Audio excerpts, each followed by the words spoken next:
Hear all these stories anywhere you listen to podcasts on the Let's Read podcast.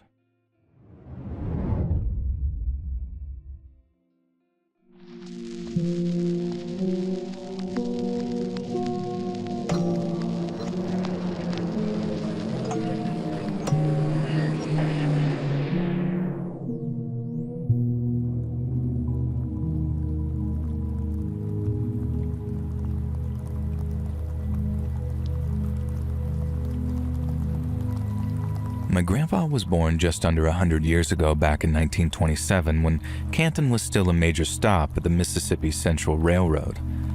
He and his family lived on a little plot just off the square where they could hear those trains rolling day and night. My great-grandpa Job made money loading and unloading railroad wagons, and it made him a good living for a while. But then the Depression hit, and from about 1929 onwards, things got worse and worse for folks around Madison County.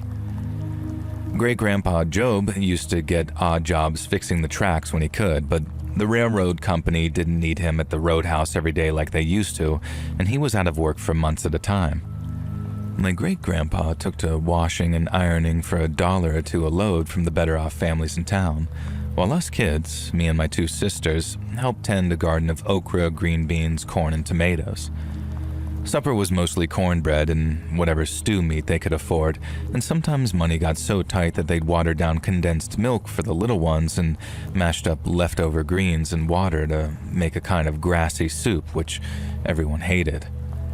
There was a food program in town, and folks lined up for hours to get their hands on things like meal, grits, salt pork, or cheese. And Grandpa said if it wasn't for those, some folks would have straight up starved. Grandpa said he remembered how summers used to be fun, but by 1936, they were all about chores. He and his sisters used to chop cotton, pick berries, or help neighbors around their home for a nickel or 2 apiece. At least the neighbors who hadn't already moved over to Jackson to seek better opportunities. People started leaving, the town started dying, and it might have even snuffed out the town altogether if it wasn't for the silver linings that World War II brought. It probably sounds pretty dark, but the worst war in human history made a lot of folks a lot of money. Not least the fighting-age men around Madison County who were itching to get back at the Japanese with Uncle Sam lining their pockets. The railroads were busier than ever, and for a while my grandpa got to work shifts with his dad, loading and unloading railroad cars down at the roadhouse. And it seemed like things were finally starting to look up. But right as they were, some really sinister stuff started happening around town. It started when a whole bunch of German prisoners of war got moved into a place called Camp Clinton just south of town. Grandpa said that there were about 3,000 POWs in total, and he'd sometimes see them working farms or resurfacing roads while under armed guard. People whispered about them, said they were dangerous, and that if they ever broke out somehow, that they might descend on Canton and wreak murder. And I guess people were just scared is all, because there was never any mass breakout attempt down at the camp. But 2 soldiers did manage to escape, and when they did, there was major panic. There were American soldiers searching all over the country, and Grandpa said he remembered them driving around Canton at night, driving jeeps with searchlights attached to the backs instead of machine guns. They searched section by section, eliminating areas and closing in on the escapees until there was only one place they hadn't searched: the swamps out near the Pearl River, just north of the reservoir. Grandpa said it really spooked folks around town because despite the fact that there was no other place the POWs could possibly be, a thorough search of the whole damn swamp didn't turn up a single trace of either escaped prisoner. Soldiers were heard saying how it was like the 2 Germans had disappeared without a trace, and that they might have gotten themselves eaten by gators after wading through the wrong patch of water at night. But that wasn't the only thing that had people around Canton spooked. Some of the guards from Camp Clinton used to head into Canton to buy cigarettes or candy, or to sink a few beers at one of the bars when they were off duty. Now one night, a couple of soldiers were in a bar around closing time when they started telling the bartender about something they saw out in the swamp. They were out doing some kind of nighttime search for the 2 Germans, trying to catch them on the move when they thought it was safe to do so. And then as they'd been paddling up and down in the dark, keeping their eyes and ears peeled for any sign of escapees, one of them saw something which turned their blood to ice. 3 ghostly spirits seemed to hover on a nearby bank for a moment, causing one of the soldiers to gasp. He pointed them out to his fellow soldiers, but by the time they'd shown their big searchlight on them, the group of pale figures had disappeared. Apparently, the soldier's 2 friends believed his imagination had just gotten the better of him, and they poked fun at him for being such a scaredy cat. But the soldier was adamant that he hadn't imagined anything, and I guess the bartender must have emphasized that in his retelling because rumors started going around town that the swamps were haunted. Grandpa said that at first, and embarrassingly enough, he believed the rumors to be true. He was 15, but while he was old enough to work and take care of things around the house, his imagination was still ripe enough for a story like that to take root. After all, those POWs were 2 hardened veterans of the Africa Corps. They'd survived war, so the chances that they'd fallen victim to nothing but some swampland seemed very unlikely, and even if they were dead, there'd be some piece of them left behind to prove it, even if they were only the parts that the gators wouldn't eat. And so if those 2 veterans had just disappeared, what other explanation could there be, if not some kind of terrifying supernatural one? Folks started warning their kids to stay away from the swamps, and even some grown adults stayed away from the area at night, but not everyone did. An older kid named George Jackson, who Grandpa said was around 17 at the time, told everyone that he was going to head into the swamps at night to find out if the ghost rumors were true. His buddies begged him not to go, but George, who claimed that he was an expert in all things related to the spirit world, said that there was nothing that they could do to hurt him and how they were merely spectral apparitions of dearly departed souls. He said that he might see his old grandpa out there, wandering among the cypress trees, and there was nothing anyone could do to talk him out of it. And so off he went, into the swamps under the cover of darkness. And he was never seen again.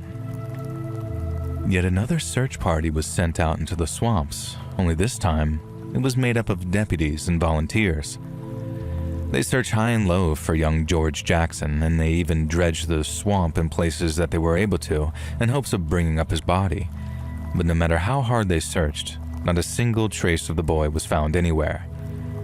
Now naturally, the whole Madison County was freaked out by the second sudden disappearance, because while 2 POWs not being found at least made sense to them, having George Jackson vanish like he did meant something really bad must have been happening out there in that swamp.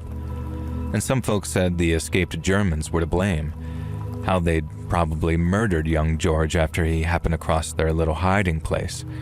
And others said that it must have been those ghosts spotted by the soldiers, and how George must have discovered that they weren't so harmless after all. But then to their shock, it wasn't even a week later that a gator trapper made a horrifying discovery while skinning and gutting his prey, because inside the animal's stomach were human remains. Folks kind of assumed it was poor George in there, and so there was a strange sense of relief when scraps of clothing found in the animal's stomach were determined to have come from a German military uniform. And people believed George might still be out there lost in the swamps and would find his way out again any day now. But sadly, that wasn't to be, and George wasn't the last one to go missing before everything came to a head. About a week after the German POW's body was found by that gator trapper, a man was driving through the area at night when he stopped his car at the side of the road that ran parallel to the swamps. No one knew for sure why he stopped, whether it was for a bathroom break or to check his tires or something. All they knew is that he didn't get back into the driver's seat and his car was found, idle but still running, by a highway patrol cop the next morning. There was a brief search of the area, with sheriff's deputies patrolling the water's edge with their shotguns in hand, but none strayed too deep into the swamps, not even during daylight hours, because by then there was no doubt. A very dark and dangerous affliction had befallen Madison County's cypress swamps, and no one wanted to be its next victim. But unfortunately for one person, they found themselves in the very unenviable position of being just that, the next potential victim. Waylon Jones was in his 20s at the time, and thanks to a medical condition, had been rejected from joining the military and serving overseas. He made money by helping out women whose menfolk had gone over to fight in Europe or the Pacific, but it seems old Waylon's mama forgot to impart a very valuable lesson to him, and that was not to touch what didn't belong to him. It turns out Waylon was having an affair with a taken woman, and a very risky one at that, because if the woman's husband found out what's going on, either personally or via a letter, then he'd no doubt enlist his family, his cousins, and his cousins' cousins in skinning old Waylon raw before using whatever was left as gator bait. Waylon's lover lived over in Sand Hill, and he'd go visit her after dark. He'd stay until late enough so no one would see him returning and start asking questions. But this one night, Waylon noticed a whole bunch of soldiers guarding the bridge across the reservoir. But not just soldiers either. There were deputies too, and almost every deputy over at the department was either a friend or an acquaintance of his lover's husband. Waylon knew that he couldn't cross the bridge and that he'd have to find another way to get back to Canton that didn't involve walking for miles at a time along dark and dusty roads. And so he decided to wade through the swamps up near the Pearl River. Waylon knew well that the folks had been disappearing out there and that wading through the swamps at night was very risky. But if he crossed that bridge and those deputies figured out that he'd be staying late at the lovely Mrs. Garrity's place, he was going to wish that he was dead before they were finished with him. And so, he chose the swamps instead. Waylon said he'd never been so frightened in all of his life, knowing that he might just run into whatever evil was inhabiting the swamps face to face. He moved quickly and as quietly as possible, making sure to give any gators a nice wide berth, and then about halfway through, he started hearing this voice carrying through the trees. Waylon said at first it was nothing but a whisper, and he figured it might just be a gator hissing off in the distance. But then he heard it again, and that time, it was clear as crystal. Someone off among the trees was saying, "Help me." Waylon said he froze on the spot, knowing that he should run, but also knowing that he wouldn't be able to live with himself if he did. He didn't have any scruples about lying with another man's wife, but apparently he wasn't all bad, because instead of just running off and making sure his own skin was saved, he went creeping off into the direction of that voice, the one saying, "Help me, anybody please," over and over. Waylon said he crept forward with nothing but the moonlight to guide him, when he suddenly saw a figure right next to a tree, standing on top of what appeared to be some kind of rickety old chair. The man was naked as the day he was born, and even in the moonlight, Waylon could see how badly the man had been beaten, and possibly even tortured too. He said his body looked like a road map of cuts and purple bruises, and that his face was so swollen that at first it was impossible to recognize him. But then as he got close, Waylon realized who it was. It was young George Jackson. But when Waylon asked what the hell had happened to him, all George said was, "I'm sorry," just as Waylon noticed the rope around his neck. Suddenly, a leg flew out from behind a tree, kicking away the chair the naked George was standing on before the air was filled by the sound of the poor boy choking to death. And before Waylon had a chance to cut him down with the knife that he was carrying, he was set upon by a trio of white, ghostly figures who maintained absolute silence as they tried to wrestle him to the ground. Waylon was beaten and strangled as his attackers tried to pin him to the ground, and he realized that they were not trying to kill him. Not yet, anyway.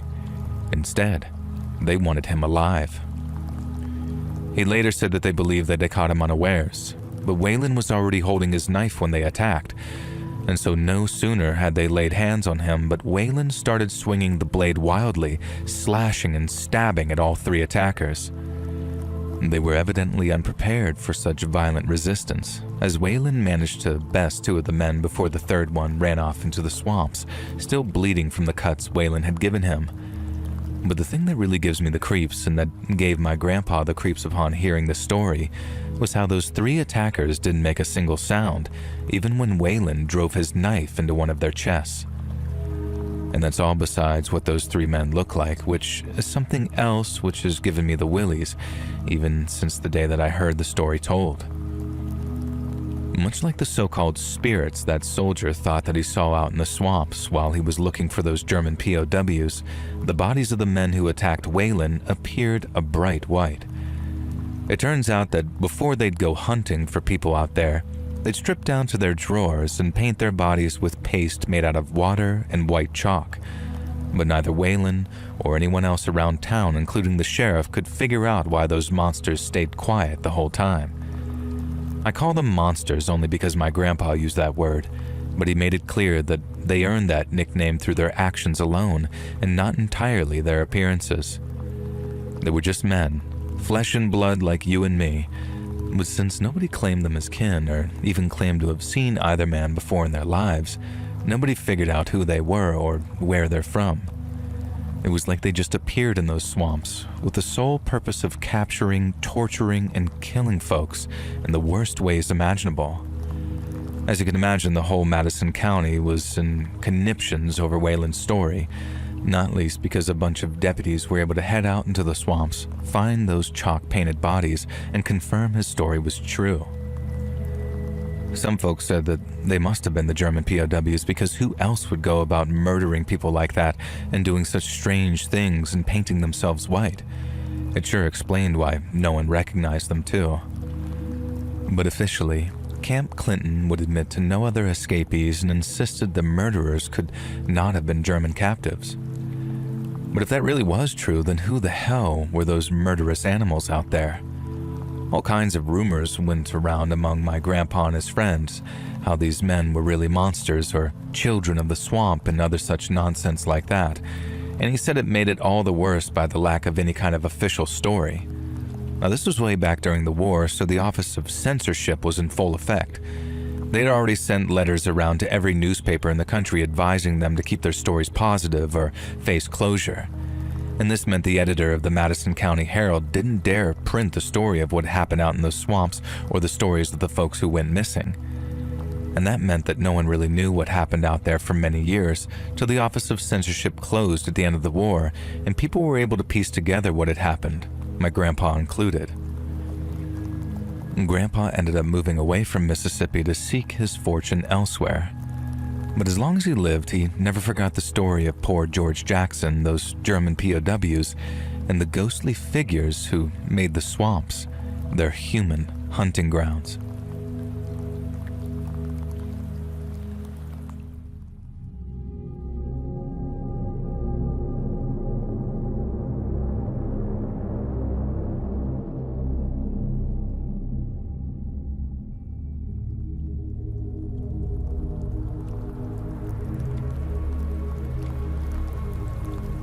My name's Lucy, and I'm a listener from the UK, and this isn't strictly my own story, but it's one that deserves to be told, and by the time you've finished reading, I'm confident that you'll agree with me. One Sunday morning, back in November of 2021, a friend of my dad's got up for work. David had worked as a cabbie for many years, so he knew the job as well as anyone, and he knew better than to work late on a Saturday night and risk someone puking in his taxi or trying to do a runner. And so instead, he used to skip the late weekends and work the mornings, which were much less rowdy and only slightly less busy. And that Sunday in particular was bound to be a good earner because it wasn't just any old Sunday, it was Remembrance Sunday. Remembrance Sunday in the UK is basically like Veterans Day in the US, a day to remember our war dead and pay our respects to them. Now, a lot of people choose to stop and stand still at 11 a.m., the same time that the guns fell silent in World War I, and have a minute's silence. And a lot of people get together at places like cathedrals or army places to lay wreaths and say prayers and stuff like that. Now, people sometimes have a drink after the services too. Nothing too wild, just a pint or two with old mates in memory of the fallen. But that means people needed taxis, so it was an ideal time for Dave to hop in his cab and go looking for fares. Now, from about 10 o'clock onwards, David started getting jobs ferrying people around the city to various church services. But he also got jobs taking one or two groups to the cathedral, which is where this big Remembrance Day ceremony was being held, probably the biggest one in the city too. Some of the people were wearing bits of old military uniform like berets and stuff, where they were obviously veterans of old wars or off to pay tribute to their old pals. And so Dave's having this little chat with them, asking where they served and when and all of that, and then, at what must have been about 10:45, he gets a job taking someone else to the cathedral, presumably for the service. He pulls up outside a house not far from the city center, and a guy gets in the back carrying a large, heavy-filled backpack. He tells Dave that he wants to go to the cathedral, so off they go. As they're driving, Dave asks the man in the back if he's attending the Remembrance Day service. He says yes. They make a bit more small talk, and along the way somewhere, Dave runs into a bit of traffic. It turns out there's road work ahead of him, so half the road is closed off and traffic's been brought to a near standstill as everything's been reduced to one lane. Dave realizes they're going to be stuck there for maybe 5 to 10 minutes, and then he looks at his clock and realizes if they stay there, the man in the back is going to be late for the service. Dave turns to his passenger and says something like, I think you're cutting it a bit late here, mate. I'd just get out and walk if I were you so you don't miss the service. Now, the guy is obviously a bit annoyed, but he doesn't get angry with Dave or anything because I imagine that he knew he'd mucked up by not calling the cab earlier. Dave even said that he wouldn't charge him for how far they'd gone because it hardly seemed fair if it was him who got them stuck in traffic. And this was his first clue that something wasn't quite right because the fella didn't so much as bat an eyelid at the prospect of a free lift. Normally, people either say, "Oh, no, that's not necessary," or at the very least, "Well, thanks a lot, that's so kind." But this fella didn't offer so much as a single word of thanks and instead started looking around as if trying to figure out where he was. Dave later said that he thought the guy was just annoyed about being late for the service because he looked and sounded kind of foreign and might not have known how to get there. And so as he's looking around as if scoping out a route, Dave starts explaining how all he has to do is walk straight down the road in front of him and he can't miss the cathedral because it's so big that he'll see it if he just keeps walking. Now you'd think the bloke would be very interested in that information, considering that he's about to be late for this thing. But apparently the same thing happened as when Dave mentioned the free ride. The guy in the back didn't seem remotely interested and just kept on looking through the windows like he was scoping the place out. Now after about a minute of this, Dave notices the guy looking over at this huge complex of blue-gray buildings which stood on the other side of the dual carriageway. He asked Dave what it is, and when he told him it was the women's hospital, Dave listened in total confusion as the guy basically said, "Okay, drop me off there instead." Dave told him he was better jumping out of the car right there, but the guy insisted on being dropped off in front of the hospital so he could walk from there.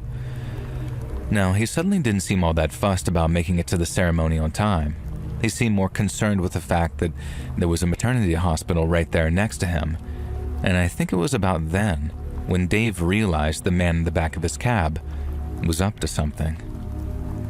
He didn't know if it was drugs, cheating, or something more sinister, but whenever a passenger is funny about where they're going and what they're doing, it's usually because they're up to no good, obviously.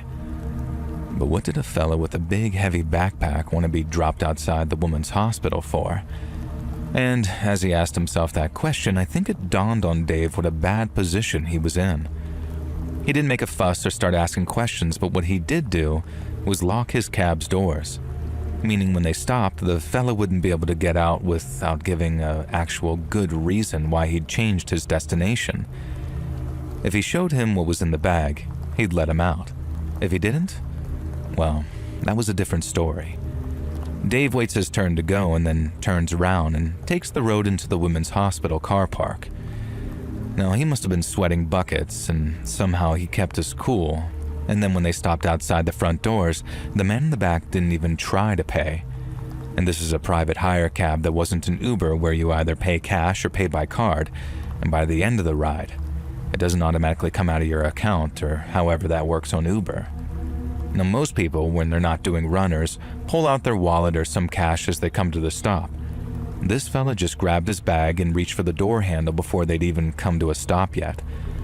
But when he realized the car was locked and Dave wasn't going to let him out, he reached into his bag and detonated the bomb that was in there.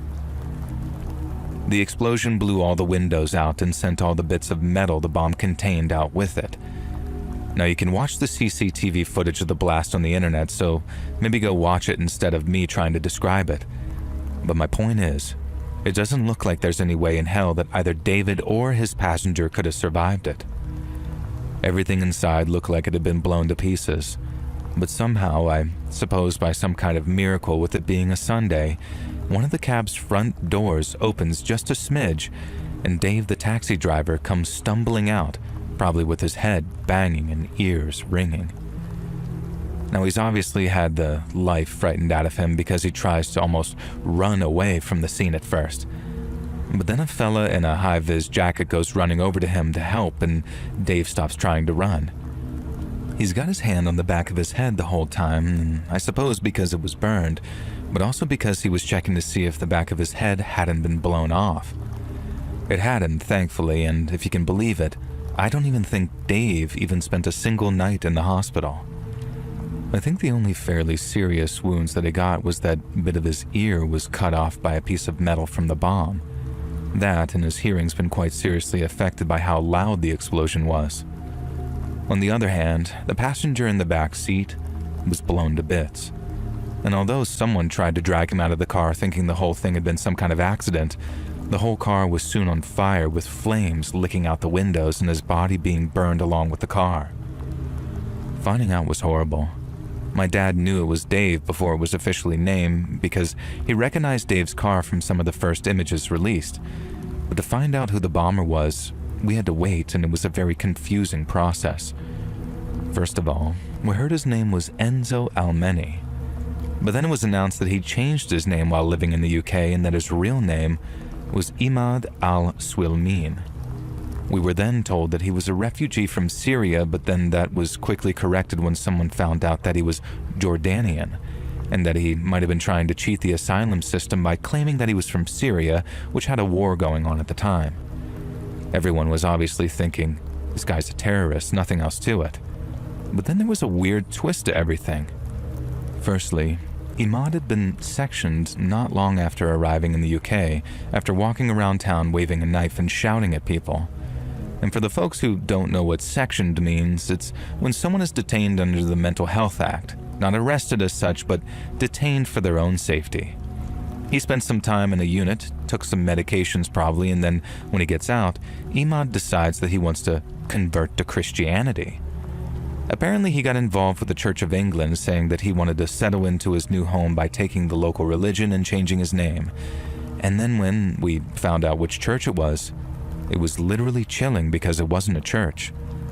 The place Imad had been planning on attacking was the very same place he'd been going to undergo his conversion.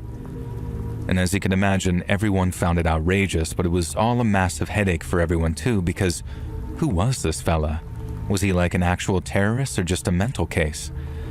And then from what I can tell, it was a case of him not being a terrorist and then suddenly was a terrorist. I think he would have done or said just about anything to stay in the United Kingdom, to the point some people think that he faked that mental breakdown with a knife so they wouldn't be able to deport him because of all that human rights stuff. It definitely looked like he faked his conversion, or that he at least changed his mind about it, because he stopped going to the cathedral a few months after he was finally confirmed as a Christian. Apparently he'd been baptized 2 years before, but the priests or vicars or whoever wanted to make sure that he was for real.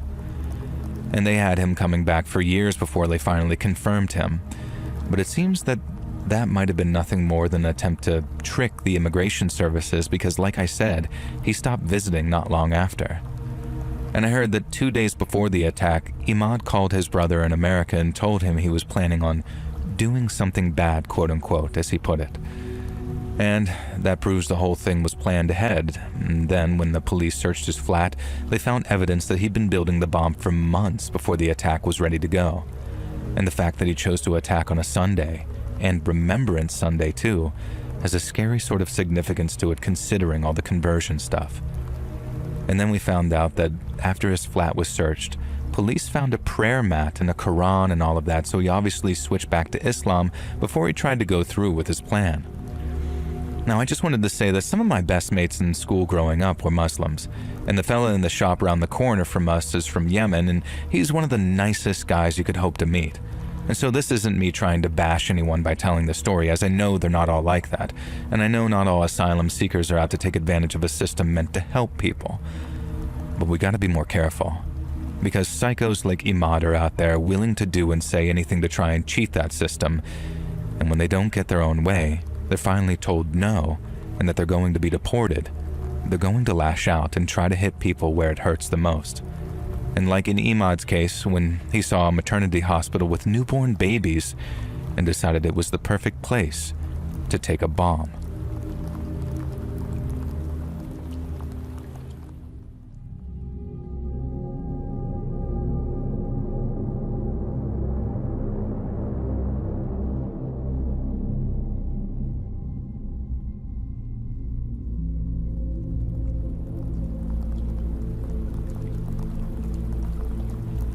My name's Annie. I'm from Pittsburgh, Pennsylvania, but for the last 20 years or so, I've been working as a wetlands ecologist down here in Florida's Big Cypress National Preserve. And after I got my degree in environmental science up at UPenn, I moved down to Florida to do a master's on, and this is putting it as simply as possible, how water levels mess with cypress domes. And then after a few years filling out wetland permits and monitoring on behalf of state agencies and consultants, I spotted an NPS job on the USA Jobs website. Government research jobs are always uber competitive, mainly because you get paid to do the thing that you're super into all day, but that doesn't stop anyone from throwing their hat into the ring, myself included. And with my fieldwork experience giving me an edge, I managed to land a permanent spot at Big Cypress. My work involves a lot of staring at spreadsheets and liaising with state agencies, but I get to do a fair amount of field work too, which has always been my favorite. Sometimes I'm out there tracking water levels or hunting and mapping invasives like the Brazilian pepper. And then sometimes I help plan prescribed burns to keep the pine woods healthy, or I'll do counts on wading birds or alligators, trying to figure out if the canal plugging and rehydration projects are actually working and aren't just a waste of time and money. It's hard, sweaty work, and the bugs are by far the worst part. But keeping this wild piece of land healthy makes it worth all the blood, sweat, and tears, even when things get dark out there. And this is the story of the darkest, most disturbing incidents of my entire career. Whenever we're doing field work out in the deep swamps, we rely on airboats to get around, and at the time, mine was a 14-foot aluminum flat bottom powered by a big old aircraft engine with one of those big propeller cages on the back. You probably know the thing. It was loud as hell, but that kept the gators away from the boat, and since it could get you places a more traditional boat couldn't, it was much more preferable to paddling out in a canoe, especially for stuff like collecting mud samples. I used to head out first thing in the morning when the waters were still calm, and then after picking out a sampling site, I'd head out with what we call ponars, which are these small, hinged boxes that are probably better described as grabbers. You lower it down from the bottom, let it sink into the muck, and then a few days later when it's nice and full, you gently pull it back up to capture that soupy bottom layer without too much disturbance. It's all about being careful so you don't stir up the water and skew the data. But half the time you're either wrestling with tangled vegetation beneath the surface or, in this case, something else. I was out in the swamps one morning and it was so early that the sun was only just starting to peek up. I was out retrieving the kind of mud samples I just described, which are nice and easy to find thanks to the little floaters attached to them, which bob above the water surface. I'm heading from site to site on my boat, carefully hauling them up and then moving on to the next. The water was still, the bugs weren't bothering me as much, and the only sounds out there were the occasional bird call or gator splash, and so everything else felt nice and peaceful. Collecting those grabbers was going well too, at least until I got to my fourth, which I felt a snag as soon as I tugged on it. It wasn't unusual for a cord to get caught on a root or cypress knee, and I had a pretty foolproof technique of giving the cord a little slack so I could untangle it. But on this occasion, even after plenty of slack and swaying, the cord still wouldn't budge. I leaned over the side and looked down into the murky water. I'm not sure why, I sure as heck couldn't see anything. I guess I was just wondering what had gotten it so stuck. I gave the cord another couple of wiggles, but as I'm doing it, I was thinking, it can't be a cypress knee. It couldn't have been any roots either because I was too far out from the banks. But still I wiggled the line, hoping that the sample wouldn't spill, until suddenly it came loose with a kind of popping sensation. I breathed a sigh of relief and then began gently pulling the grabber up to the surface. I pulled and I pulled, expecting to see the box appear at any moment, but something bigger appeared first and floated right to the surface in front of me. And when I realized what it was, I flew back into the boat so hard that I'd probably have capsized it if it were a canoe. I thought it might have been a dead deer or hog or something at first, but to my horror, and on closer inspection, I saw that it was no animal. It was a human. It was extremely bloated, rotten to the point of being a bluish-greenish color, and missing its legs below the knee. But even with all that decay, I could tell from its size that the corpse had belonged to a child of approximately 6 to 8 years old. Thanks to the gators, fishes, and turtles that had been eating away at it, the damage and decay were so extensive that I couldn't tell if it was a little boy or a little girl. And the skin looked like it was sliding off in places, and in others, what remained of its flesh was so infested with bugs that it literally looked like it was moving. The face was half caved in, with empty eye sockets looking back at me, and dark tufts of mud-slick hair on what little was left of its scalp. It was festering and covered in slime and mud, and the smell, Jesus Christ. It was like it hit me in the face with this wall of sour rot tinged with swamp gas and death. I tried to stop myself, but it was no good, and I ended up puking my breakfast over the other side of the boat. And then even after I managed to catch my breath and somewhat got myself together, I was still in a really bad way. I should have called it right there, but I'd never seen a dead body before, let alone one belonging to a child. And so I guess I kind of lost my mind for a minute or two, because all I wanted to do was to get the hell away from that body no matter what. I drove the boat back to the dock, tied her up, and then walked straight to my car and drove home still in shock. And it was only once that I'd taken my second shower to try and get the stink off of me that I realized that it was all in my head, and I burst into tears. And by that I mean the smell was all in my head. Like I thought that I could still smell the rot, but it was just kind of the trauma talking, if that makes sense, or almost an echo of it or something. Once I pulled myself together, I toweled off and called the cops to let them know what I'd found. I was able to give the exact location too, because I dropped the grabber's cord and left the floater at the surface again, so it wouldn't be hard for them to find. A deputy I spoke to said to expect a phone call, and then the next day I got one. I ended up driving over to Everglades City to this missing persons detective who turned out to be this no-nonsense kind of guy who grilled me on all the details. He asked if I remembered any scraps of clothing, jewelry, or distinctive marks that they could use to ID the kid, but nothing stuck out to me. All I could remember was that rotten, stinking, bluish-green flesh and the god-awful smell that seemed like it was burned into my brain. And me and the detective kept in touch for a little while. I was so torn up about the poor kid that he said that I could call to get updates from him, and I hoped that it might solve some kind of long-dead case and that the poor kid's family could finally get some closure. But when I finally did get some news, it wasn't good. The level of decomposition was so advanced that there was no recovering any usable DNA. There was also no missing kid reports that matched the area or the timeline, so the kid was eventually buried as a John/Jane Doe, and the case went cold. I've been devastated. All the nightmares I had, being constantly distracted by the memories of it, I thought that it might all be worth it to put an end to some horrible chapter in a family's life. But for it all to be for nothing, and for that poor kid to remain nameless, it just tore me up inside. Even though, all these years later, I remember that poor kid sometimes when I'm out sampling, wondering what the hell happened. Was it some kind of accident, or was the poor kid murdered? And what of their family? I bet they'd have given just about anything to know what happened to their child, even if it was such a terrible ending to such a short life.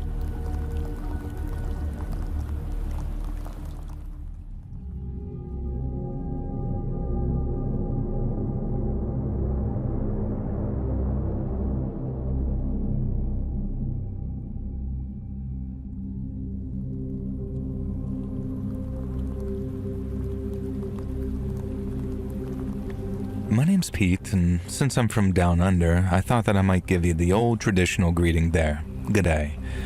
Now, I'm retired these days, living out the rest of my days in peace here in my native New South Wales, and while I've done a lot of different things during my working life, I spent the final 6 years of it driving cabs around the bush. Life out here in rural Australia got its own sort of rhythm to it though. It's a lot of farmland, so the days start nice and early and I'm out picking up people from their farms or little towns scattered across the bush. The roads are mostly dirt tracks or long stretches of highway with nothing but gum trees and kangaroos for company. They're alright in the day, but at night, you gotta watch out for them because they'll jump out into the road and scare the living daylights out of you.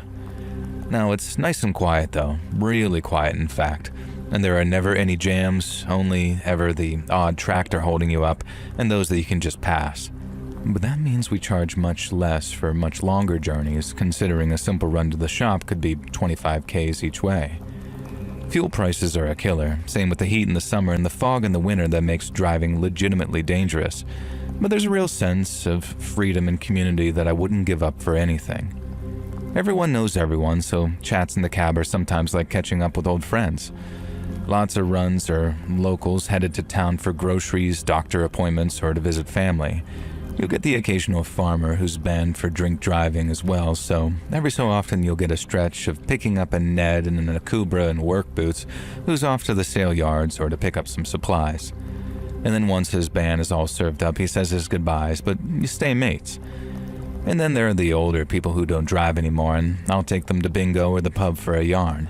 Tourists pop up now and then, wanting a lift to the national parks or the wineries, and back to the airport once they're all done and dusted.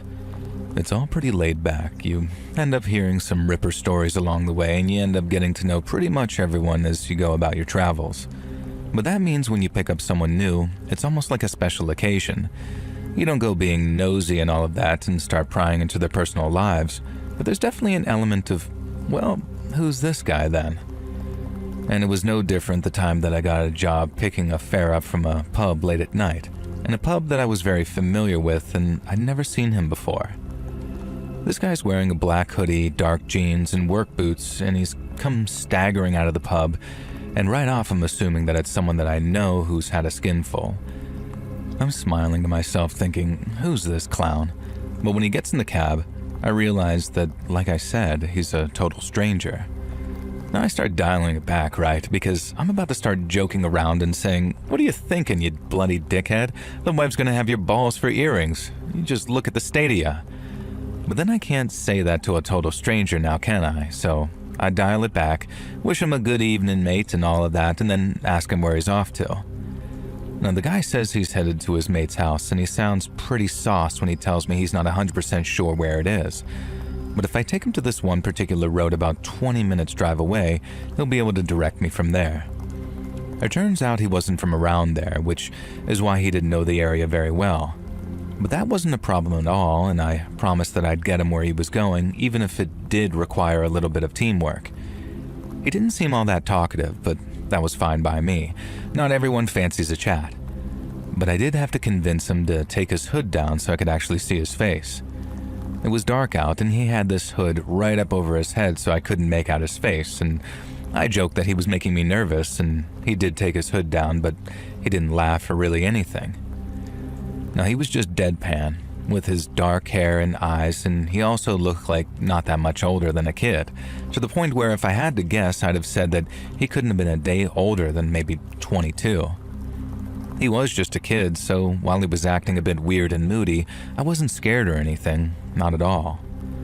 Anyway, we got to the road that he wanted me to drive him to, this really long one with houses on either side, spaced out mind you, and one that led deep into the bush. Now we're driving down and I'm slowing at each house asking him, this one? But each time he shakes his head and asks me to drive further down the road. Now I thought it was pretty funny at first, thinking that this guy had been so smashed when he'd been to his mates and that he genuinely couldn't remember where it was. But then after going past maybe 5 or 6 different houses over the course of about half a mile, like I said, spaced out, I asked him if he was sure that this was the road that he was after. Now he just mumbled something about how we needed to keep going, and then after I think 3 or 4 more houses we stopped seeing any and it was just bushland on either side of the road for maybe another half a mile. Now this was after he told me to keep going and how his mate's house must have been at the end of it. Now, I knew we couldn't find anything because I knew the road, but the customers always boss here, as they say, so I drive him all the way down till there was nothing but trees in front of us to show him how that there was nothing there. I told him, well, there you go, mate, nothing there. Should we turn around or we just headed off-road? But all he did was mutter something about me switching off the car. I asked him to repeat himself, and he said that he wanted me to switch the engine off so we could talk. Now, I'm not adverse to a little heart-to-heart with a passenger. I mean, we're like mobile bartenders like that in a way, listening to people's problems, suggesting solutions, or just being the proverbial shoulder to cry on. But this guy was making me nervous. Call it a hunch, or just call it that I'm not keen on stinking drunk strangers, but I was a lot more wary than I normally have been if someone asked me to turn off the engine.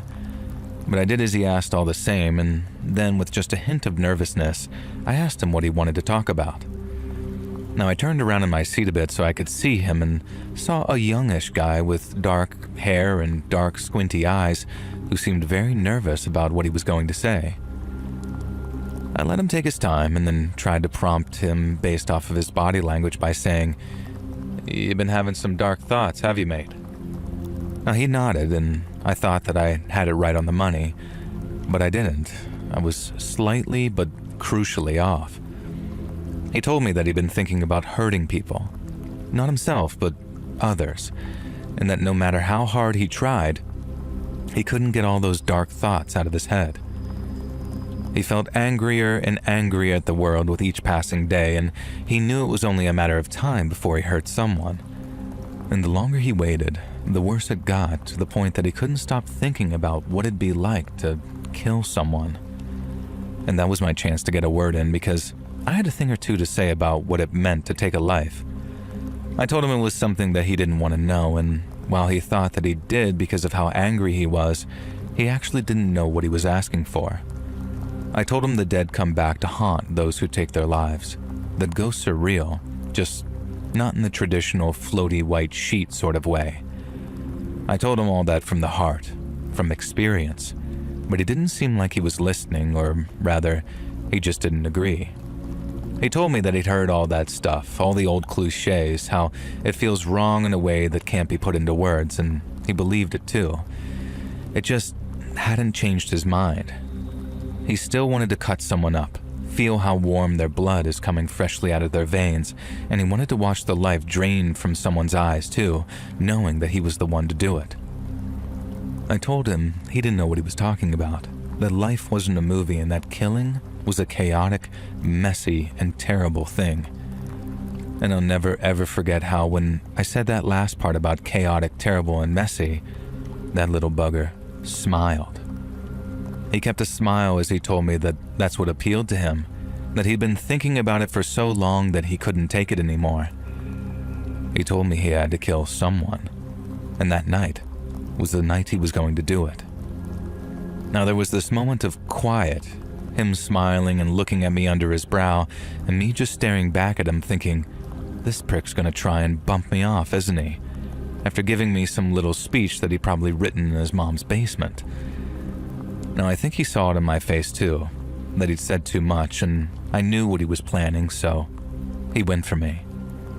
He pulled a knife from his hoodie, and then leaned forward between the two front seats and started slashing and stabbing at me with it. But his swings were wild, and with me leaning forward in my seat to reach under it, he only had an arm and my hip to stab at rather than my head and neck. I still wasn't safe though, not yet. But that kid couldn't have a single bloody clue who he was getting into that cab with. Not a single clue. Because he only got about 3 decent jabs into me before I pulled something up from under the seat, stuck it under my arm so the barrel was looking right at him, and then bang, bang, bang. It was all over. Now this was way back before Port Arthur and all the buyback stuff, so I was able to keep a handgun under my seat for anyone who tried to rob me, or in that case, worse. I'd also done 2 tours of East Timor in my 20s, when the fighting was at its worst too, so when I say I know what killing a man is like from first-hand experience, I'm not kidding. Killing a man in war, it's not a natural thing. People say it is, but it isn't. If it was, it wouldn't follow you around like a bad smell for the rest of your life, and you wouldn't think about the people you killed so often. If they had families, what they did before the war, and what they might have been doing after. A good man doesn't want to kill. He has to, and he spends the rest of his life wondering if he really had to do it or if things might have been different, if this or that had or hadn't happened. But the lad in the back seat, he wasn't a good man. Or he wasn't even really a man, just a kid. But you know what I mean. He was a bad seed, born with the devil in him, as the old Nana used to say, and there was nothing else I could do but put him down like some dog. Now, I was hurt pretty bad, but I also knew that I needed the crime scene left exactly as is, so I ended up running to the first house that I could find and banging on the door. The people inside thought nothing of helping me out, stopping the bleeding and calling the police, and an ambulance showed up not long after, and I had to drive to the hospital to get stitches while the police took a look at the scene after I'd told them the whole story. It was a pretty open and shut case on their end. The kid still had a knife in his hand, leaning forward, and he'd been slashing so wildly that some of my seat was just completely shredded. Now, that wasn't even the only knife that he had on him either. He had another, a smaller one in the pocket of his jeans, and then an even smaller one jammed into the side of one of his boots. It was clear who the aggressor was, no doubt about it. And so there was no arrest, no court, nothing like that, just fair dinkum cobber and on you go. And now, that silly little bastard is just another one of the ghosts that follow me around, making me wonder why the bloody hell I didn't take that Friday night off.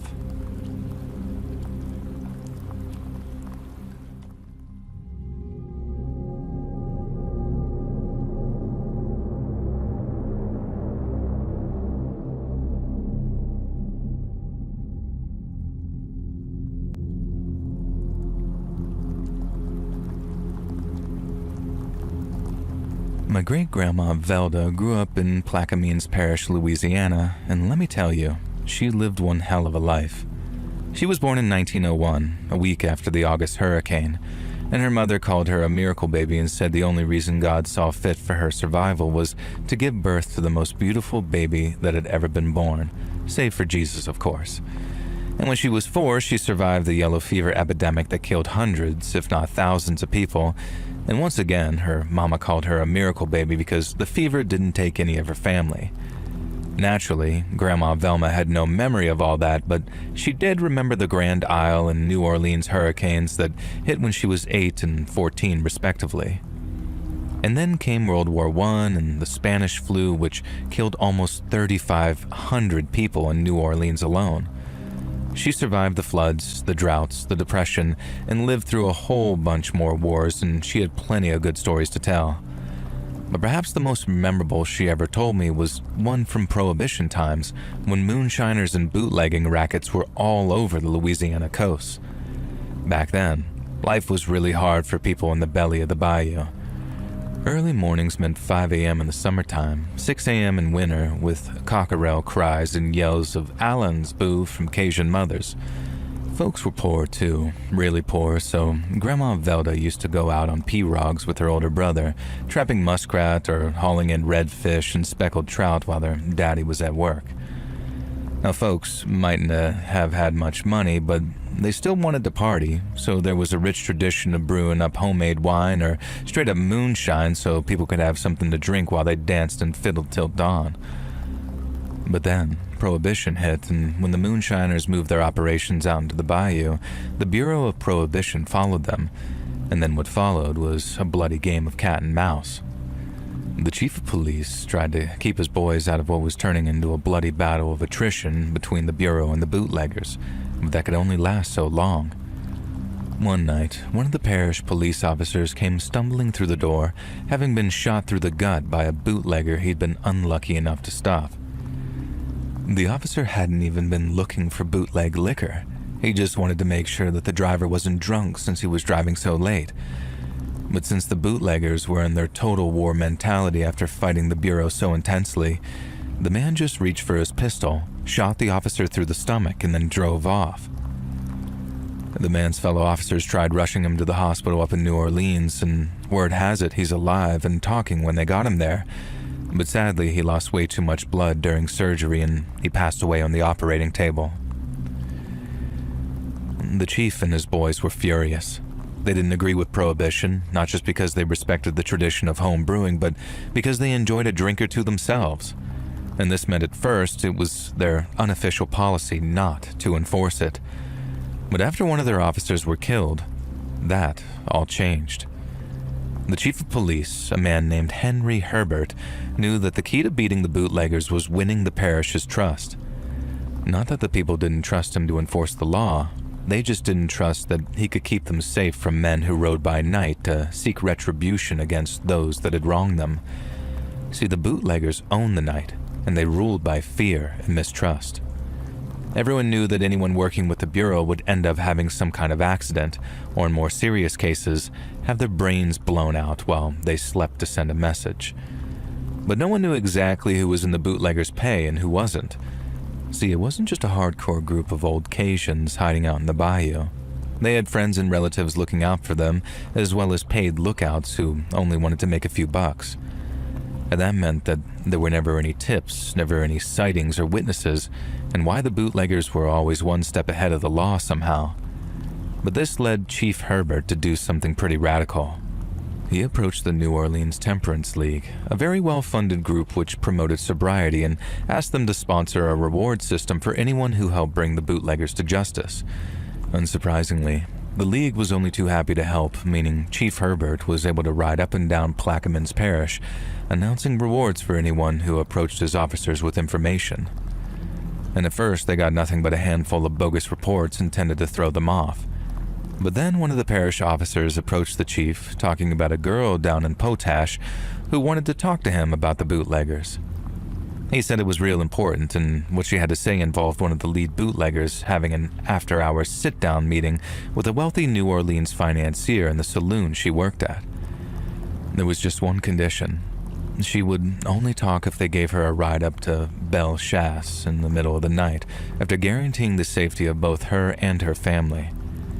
Chief Herbert gave the officer the go-ahead to drive down to Potash in the middle of the night and deliver the girl to safety. But that very same night, when the officer arrived at the girl's home, they found her mama in a state, talking about how she hadn't come home that evening. She wasn't missing for long, the poor thing. She showed up the next morning when a fisherman up near the town of Empire spotted her body floating in the Mississippi. And the whole parish was as horrified as it was furious, but they didn't need to ask Chief Herbert to do anything about it, because he already had a plan. He was going to head out into the bayou with a handful of his officers, find the first bootleg liquors still they could, and then blow it up to smithereens with some dynamite that they brought along with them. And if there were any bootleggers unlucky enough to be around at the time, they were going to face Chief Herbert's wrath. The chief waited a couple of nights, long enough for the bootleggers to start feeling safe again.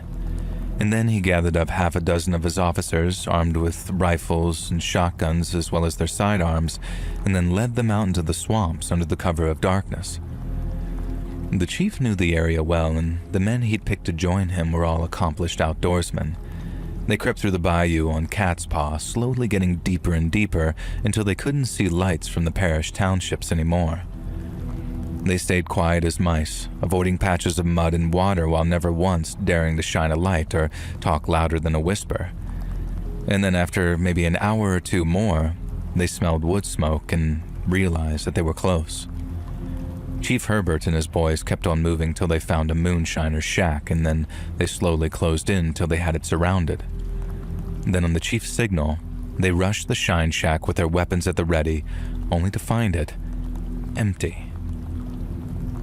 There was a fire burning under the still, and even a whole bunch of mash in there slowly brewing up, but there were no moonshiners. At least, none that the chief and his boys could see, because the next thing they knew, they themselves were surrounded and caught in a bootlegger ambush. One of the officers went down right away when a bullet almost took his arm off. Then another took a bullet when he tried to return fire and win the officers a little slack. If they didn't fight their way out of there, if they didn't do something, they were all going to die, and Chief Herbert knew it. He grabbed one of his wounded men's sidearms, then carrying a pistol in each hand, he ordered his men to all open fire at once to give him enough free air to slip away. And the plan worked like a charm, and the chief was able to slip out of the ambush site without any of the bootleggers realizing he'd moved. The chief could have just as easily escaped and left his men to die, but he never was the type of man to hide a yellow streak on his belly. And when the chief circled around on foot, moving as fast as he could, the bootleggers did not expect anyone to be behind them. They were too busy and far too excited in shooting at the Shine Shack and trying to kill police officers. Some of them were executed point blank without even turning around to see who was killing them. The chief killed one bunch and then ran on to the next, taking each group from the rear so they didn't even know what was hitting them. And then slowly but surely, as the ambushers were put down, till the rest realized the game was up and they fled into the darkness of the bayou. Once reunited with his boys, Chief Herbert ordered one to escort both wounded men back to the parish, and then after that, he and his 3 remaining officers ran roughshod through the bayou, blowing up shine shacks and shooting down bootleggers like they were a bunch of wild Indian braves. They'd stayed out there for a whole nother night too, running on pure adrenaline and their love of justice. And then, when all was said and done, the chief could boast that 11 shine shacks had been blown to bits. Upon his return to Belchase, the chief told his wife to take their young daughter and go find some place to hide out in New Orleans. The bootleggers, or at least what was left of them, would no doubt seek their revenge against the chief and his men, and he didn't want his kinsfolk around town when they did. He put them in a car and covered them with blankets too, so folks couldn't see what or who was being transported. And then after that, he went and got himself a few hours of sleep before he and his boys went back out in the bayou to do it all over again. And the story has it that the chief and his officers went back out near the site of the ambush when they spotted 2 bodies floating in the water nearby. One of the officers figured that it might be 2 of the bootleggers that they put down 2 nights ago, but they didn't have any flashlights on them to confirm it, so they got up way too close instead. That's when one of the officers says in a voice that sounded thick with horror, "Oh my God, don't look, Chief. Don't look." But it was too late. The chief had already recognized the bodies of the woman and child floating in the water, for they belonged to his wife and his daughter. Folks say that the chief went mad with grief right then and there. His wife and kid had been dead and floating for hours out there, so there was no bringing them back. But that sure didn't stop the chief from trying. He pulled them out of the bayou and then tried clearing their lungs and breathing air into them. But when he started pushing on their chests to clear out the water, it wasn't water that came out of their mouths. What came out had this kind of chemical tinge to it, in a way half-stagnant bayou water could never be. Because the chief's wife and daughter hadn't drowned. They were already dead when they were tossed into the water. What came out of their mouths that night was moonshine. Someone had murdered them and then filled their lungs with bootleg liquor. Once he was sure they were dead and there was no bringing them back, Chief Herbert supposedly went very quiet. His boys kept asking him what they should do, but he didn't say a word in response. The chief wasn't even fighting back tears, he was just quiet, like the loss had completely broken him. And then with his wife over one shoulder and his daughter over the other, he walked off into the bayou, never to be seen again. No one ever saw him out there, but folks knew that the chief was out in the bayou still hunting down bootleggers. You'd see the smoke trails in the morning rising up from the thicker parts of the swamp, and you'd know that he'd been busy. They'd find the bodies too, bodies of bootleggers that had been tortured to death. They'd be missing their scalps, their noses, and sometimes their whole jaws had been ripped out. But that last part had a practical purpose, because breaking their jaws or chopping and ripping them out entirely made it much easier for Chief Herbert to fill the lungs of the dying with the same moonshine they filled the lungs of his wife and daughter with. The killing and burning continued for a few weeks, and all the while, people would be heading out into the bayou trying to find him and bring him home. But old Chief Herbert was never found, and the only thing folks would find was the evidence of his blood-soaked work. My great-grandma Velda knew that story like the back of her hand because she'd heard it told and retold dozens of times by the man that she'd later marry. His name was Jacob, and he was one of the men shot during the ambush Chief Herbert saved them from, and he went on to become my great-grandfather.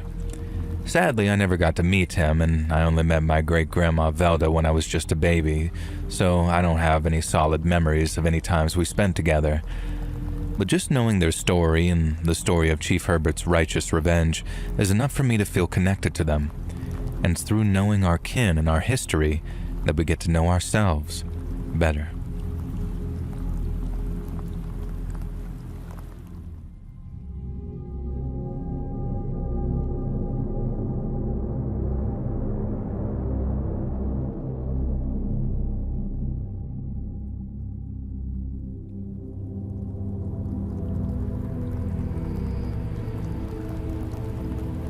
Driving for Uber in London was probably the lowest point of my entire life.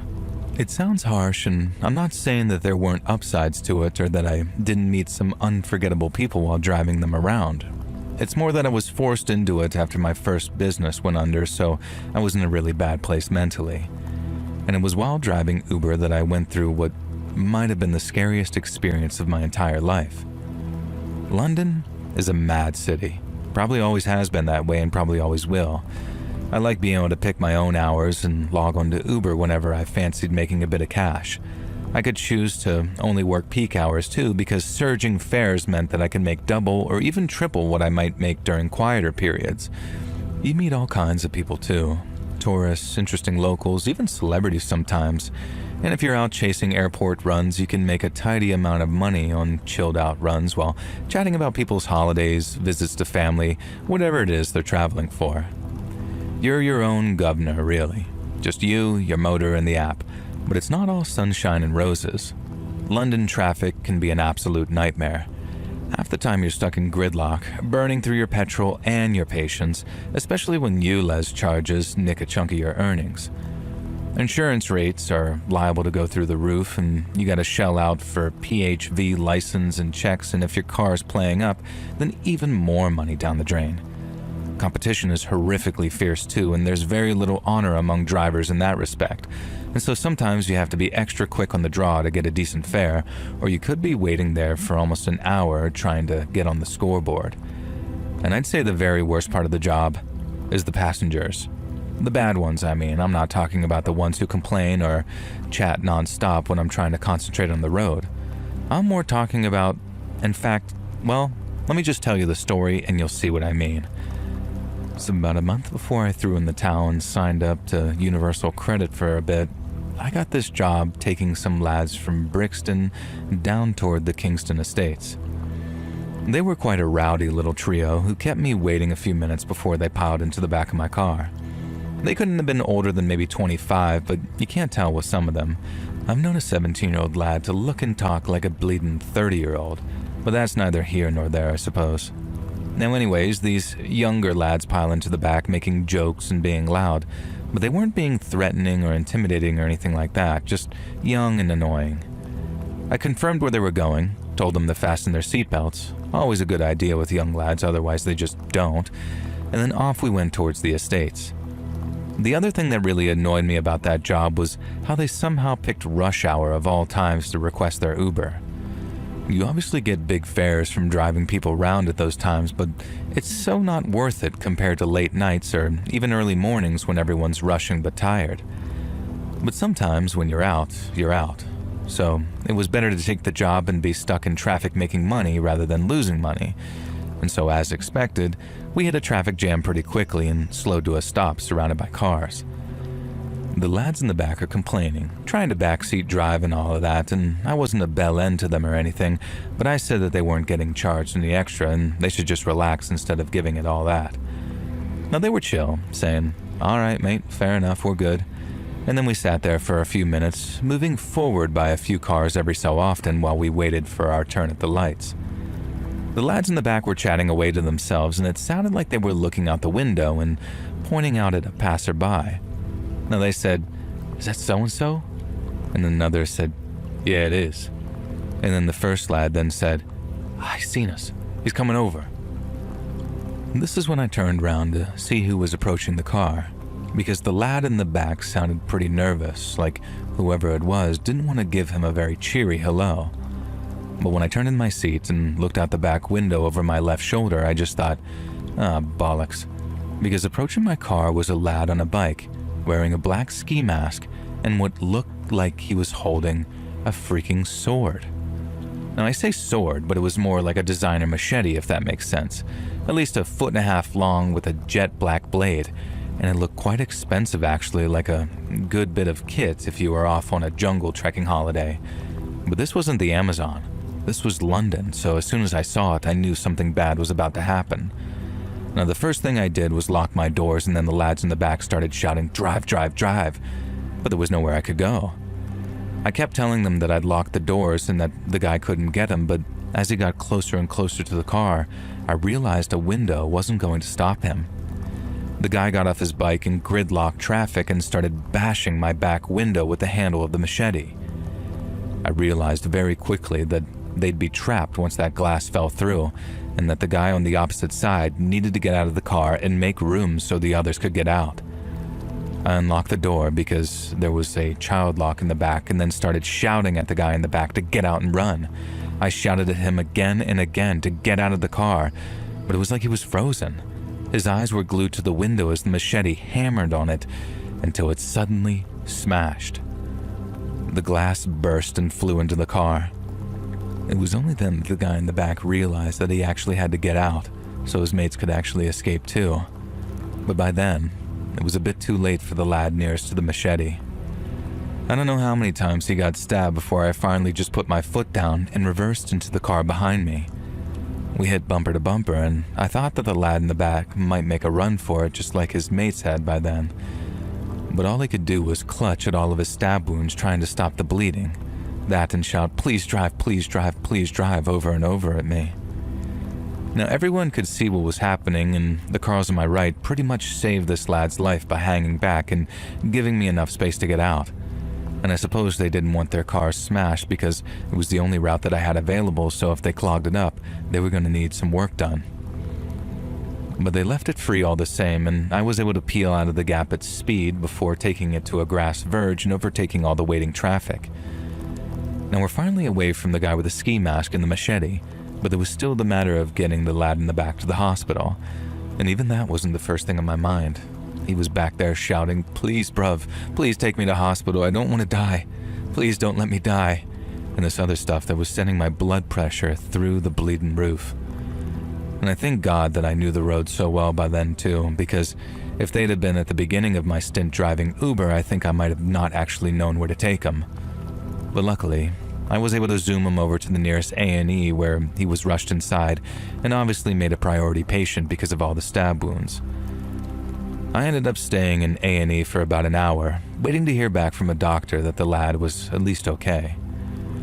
Now obviously, I had to stay there to talk to the police as well because that's where they were coming to talk to the guy who'd been stabbed, but I really couldn't tell them all that much aside from where it had happened and what time. They thanked me and then waited around for a bit chatting until the doctor came out with the good news. The lad was going to be okay and he was awake and able to talk and all of that, and so the police were free to go and talk to him. I was able to go through too, just to be able to wish him all the best. I didn't stay long, I couldn't, but the level of gratitude he showed me from the hospital bed was something I'll never forget. I wasn't the one who saved his life. I was one of many people who contributed to saving it, but the way he thanked me for saving my life, it makes me quite emotional to think about it today. He kept thanking me even as I walked off with a lump in my throat, and I had to properly pull myself together when I went back outside. I couldn't take my cab because the police wanted it for forensics, so I had to call a cab of my own for once to get home and tell my girlfriend everything that had happened. I got my car back in a couple of days, which was nice, and I was never so glad to have paid for that big insurance policy prior to working for Uber because it meant I got hazardous materials covered by the plan and didn't have to pay a thing to have it cleaned. I wasn't even going to take out such an expensive plan at first because it really is like insane rates at the minute to get private hire cabs covered in London. But the two pieces of advice I got from another driver were, 1, when in doubt, cancel the fare, and 2, upgrade your insurance because people are nasty and leave all sorts of mess in your car. I thought I could avoid it by picking my fares carefully, and I still took his advice and upgraded my plan. And oh my God, was I glad I did, because it saved me so much of a headache I can't even imagine. I didn't last much longer after that. I wasn't traumatized or anything, I just knew that I should pack it all in before my luck really ran out, if you know what I mean. And I started a second business earlier than planned and then worked 70-hour weeks for just shy of 2 months until it started to break even. And after that, it was onwards and upwards in a weird way, and it was like something good came out of something bad, because being so determined to stay off the roads and make something of myself was what I needed to make a success of myself.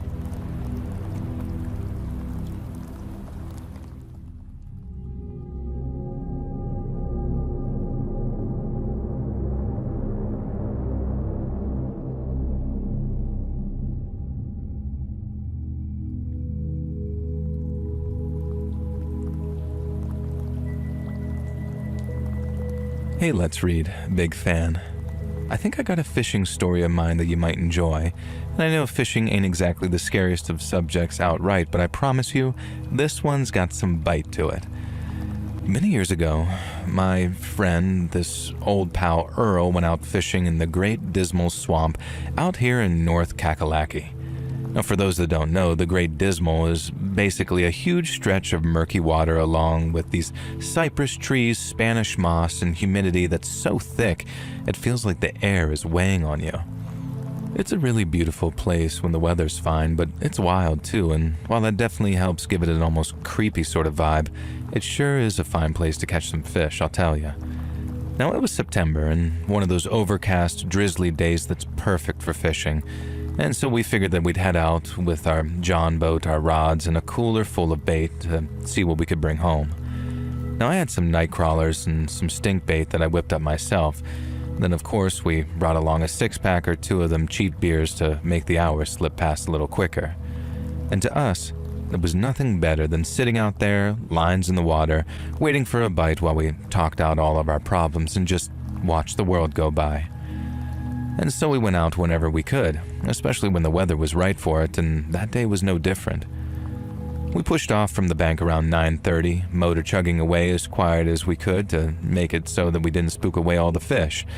And someday when the weather's nice, the Great Dismal can be a real pretty place. But on days like that one, where there was nothing but light rain and gray clouds overhead, you can bet your ass it earned its name. It gets so dismal that it for real gets a little creepy at times, especially when it's all quiet and there's nothing but the sound of bayou bugs buzzing near your ear while they try to drink your blood. We both used a ton of bug spray, and that mostly did the trick in keeping them off you. It's creepy as hell knowing that there are little vampires flying around, but having so many around means you're in prime catfish territory. Because when the rains come down and the bugs start hitting the water, it's feeding time. And since we'd grown up together, Earl and I had been fishing together since we were small, and so we knew all the spots. We anchored up in this little cove where the water was still deep, and then started casting out our lines. We got a couple of small ones right off the bat, nothing to write home about, but enough to get us hungry for bigger and better fish. Things were going just fine till Earl was telling me about the time he hooked a bass as big as a hog over at Fontana Lake. And in the middle of the story, he made this big gesture to show me how he did something, and he knocked his beer off the edge of the boat and into the water. It hit the water and started sinking fast with the bubbles trailing up like they were mocking him. But then Earl, being the stubborn son of a gun that he is, wasn't about to let a perfectly good cold one go to waste. He whipped off his boots and socks, took his shorts off, and then hopped into the water. I think he figured the water would be no higher than his waist because in most places the swamp's nice and shallow, but we must have drifted off into a deeper spot because when he dropped, the water went all the way up to his chest. I'm laughing at first, saying that I hope that beer was worth getting soaked, and then as he's wading over to where the beer was, something knocked him off balance, and he let out a scream. The water near him starts churning up like a washing machine on spin cycle, and Earl's arms were flailing all wild before he yelled out, "Something's got me." My heart jumped into my throat because I'm thinking it was a gator maybe, or one of them big water snakes that lurks in the roots. I grabbed an oar, ready to whack at whatever it was, and leaned over the side ready to swing, but as I did, Earl came leaping towards me through the water with one of his hands reaching out towards me. I grabbed his hand and hauled him up onto the boat, and then he just kind of laid there gasping with his face red as a beet. He's drenched from head to toe, breathing heavy and letting loose a string of cuss words that'll make a sailor blush, and I asked him what the hell had gotten him, and he just shook his head like he didn't have a clue. Then we cranked the motor and peeled out of there faster than scalded dogs. Now once we were back on solid ground, safe and sound with the boat tied up, Earl rolled up his pant leg to check the damage. There was this big, ugly red scrape running across his calf, raw as hell but not bleeding too much. Those were no regular teeth marks either, not the ones that you might expect. They were rough, like somebody took a sheet of sandpaper and rubbed it hard across his skin a bunch of times. I know those kind of marks anywhere, because they come from a catfish bite and there ain't no mistaking it. But here's the kicker. The span of that bite went from knee to ankle on the back of his leg, meaning the catfish had to be pushing at least 12 feet long to make a mark that big. But that doesn't make a single lick of sense because there's no flathead or channel cat in those swamps that can get anywhere near that size. The record around here is maybe 5 or 6 feet on a good day. But that thing, it had to be a goddamned monster. And since swamp waters are full of all kinds of nasty bugs and bacteria, neither of us were about to take any chances with a wound like that. And so after getting Earl into the truck, we hauled ass over to a hospital. It was a real bumpy ride at first because we had to get off the back roads, and the whole time Earl was complaining about how his leg was throbbing like a bad tooth. And we got to the ER, checked in, and then the doc took a look at Earl's leg. He obviously didn't need any stitches, but it turned out his tetanus shots were way overdue. They jab him with a fresh one, and then while we're sitting at the sterile waiting room, Earl can't keep his mouth shut. He starts regaling the nurses and anybody who will listen with the whole story. Now the beer drop, the underwater tussle, and how we thought that it was a giant catfish that nearly made him miss supper. Now people started chuckling at first, thinking it's just another fish story. But then he started telling it back home too, and in a small town like ours, word gets around fast. And when it did, it was like we lit the fuse on some powder keg. And by that weekend, half the county was abuzz with talk of some legendary catfish hiding out in the Dismal. Fishermen from all over started flocking to the spot we described, and not just amateurs either. We spotted guys with fancy sonar and heavy-duty tackle. Retired guys who had put all their time into fishing, and each and every one of them was clearly hoping it'd be them to reel the beast in. It turned into a full-blown fishing frenzy with coolers and beers and campfires on the banks. Local bait shops ended up selling out big hooks and line, and even local news picked up on it, saying it was the Dismal Monster Hunt. Now, Earl and I stayed clear, laughing about the chaos we started. But as the days dragged on and nobody hooked the thing, folks started turning skeptical. Whispers turned to accusations, with folks saying that we'd done nothing but tell a tall tale. And that hurt a bit, I can't lie, because we knew what we saw. Earl's bite mark healed up just fine, but that old catfish, he's probably still down there in the depths, growing bigger by the year. Those things can live 80 years easy, some say even longer, and so one day, mark my words, somebody's gonna cross paths with it again. But until then, Earl and I will just keep our story between friends, knowing the truth is out there, lurking quietly in the Great Dismal.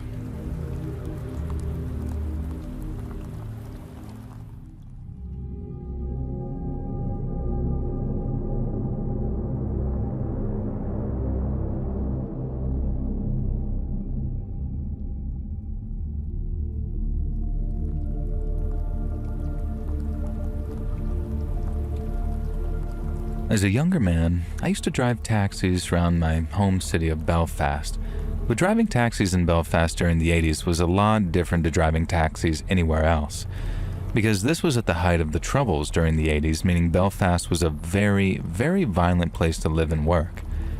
You'd hear about bombings and shootings on the radio, sometimes on a daily basis, and it got horribly normal to be driving along, minding your own business, and suddenly come across a British Army patrol and their Saracens, all armed to the teeth and looking angry.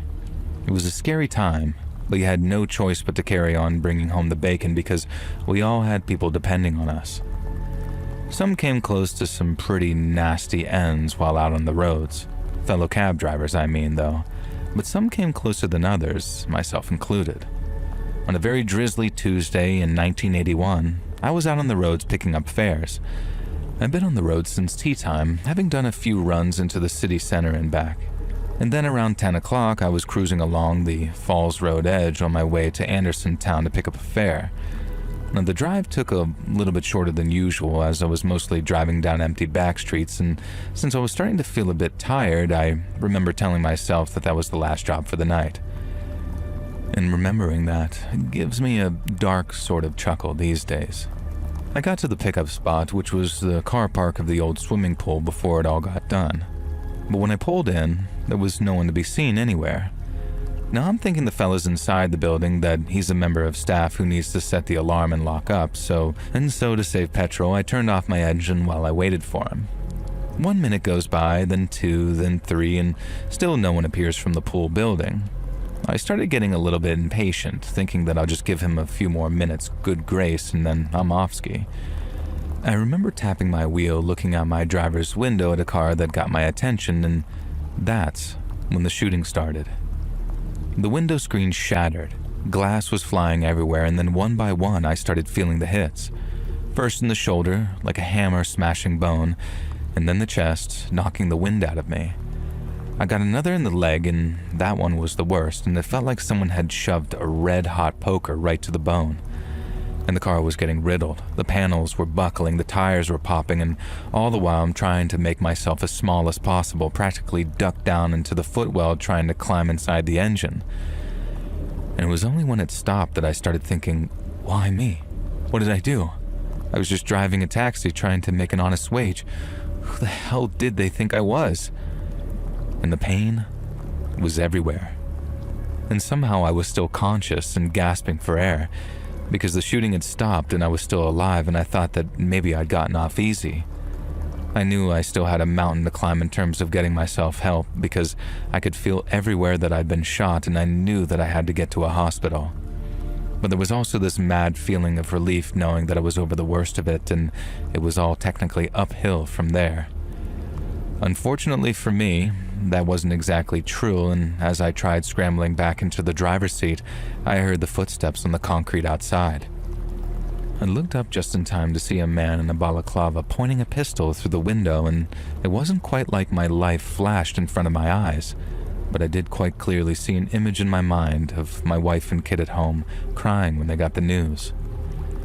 The gunman leans in a bit more, so he's pointing this gun right at my head with the barrel inches from me. I remember his eyes, how they were a lighter shade of either blue or green, and I remember how much hatred was in them. I've never seen anyone so angry at me in all of my life, not before and not since. And this monster didn't even know me. At least I'm 90% sure he didn't, and to him, I was just another Protestant.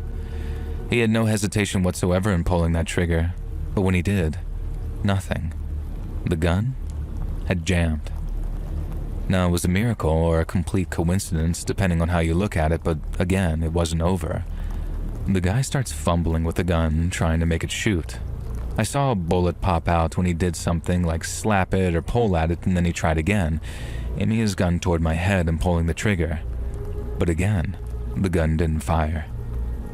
I was laying there, sort of leaning against the seat, watching it all like it was in slow motion as he tried once again to make his gun work. Blood's pooling up under me, my vision is blurring, and I remember listening to him muttering to himself, just properly desperate to get it working so he can blow my brains out up close. He didn't get a chance though, because one of his mates suddenly appears and grabs his arm, and then he shouted, "Leave it!" and both of them ran off. They knew the RUC would be on the way, the police I mean, and while it must have been only a minute or so before I heard their sirens, I'm sure you understand when I say that it felt like an eternity. The last thing I remember was blue flashing lights, and then just this big blank space between that and waking up in a hospital bed with machines beeping and nurses fussing over me. The doctor said I was very lucky and that the bullets only missed all my vital bits by a matter of millimeters in some places, but I'd lost a lot of blood, and my shoulder was shattered and needed pins, and my leg was fractured. But the worst part was the chest wound. It had collapsed the lungs, so I needed a tube put in to drain all the fluid. And seeing all that and feeling it too was probably the worst experience of my whole life. Worse than the shooting, because that was over in a matter of seconds. Whereas that tube was in there for over a week, and I still feel weird phantom pains looking at the scar where it went in. I was in the hospital for weeks, having all sorts of operations and then doing all the physiotherapy that came afterwards.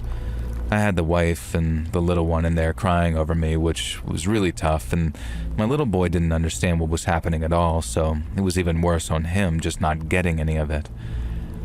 The peelers came around too, that's the police if you're wondering, asking me all kinds of questions that I didn't know the answers to. I didn't see any faces, I couldn't ID anyone, and I could barely even remember driving out to the old pool. The whole thing was just some blur. My time in hospital was basically one big blur too, as I had morphine for the pain, anti-anxiety too, because I kept having these nightmares at first whenever I'd nod off. Visitors brought grapes and cards from the church, and then my cousin, who was a very religious person, rest her soul, brought a minister in one day to pray over me. And he said that the gun jamming was divine intervention, but I'm really not so sure. I think it was just dumb luck. Recovery took months, but eventually I came home on crutches and with my arm in a sling. The neighbors turned out like a guard of honor to welcome me home, all queued up to shake my good hand and tell me that they were glad to see me home. They brought me food over so my missus didn't have to cook, and she spent all that extra time on her hands either crying or telling me that she was going to divorce me if I didn't stop driving the taxis. She wasn't serious, I don't think, or maybe she was, who knows, but I did as she asked me all the same. I found work packing boxes in a warehouse, which was very boring but much safer, but there were still signs of what you might call PTSD today, but back then it was just stress.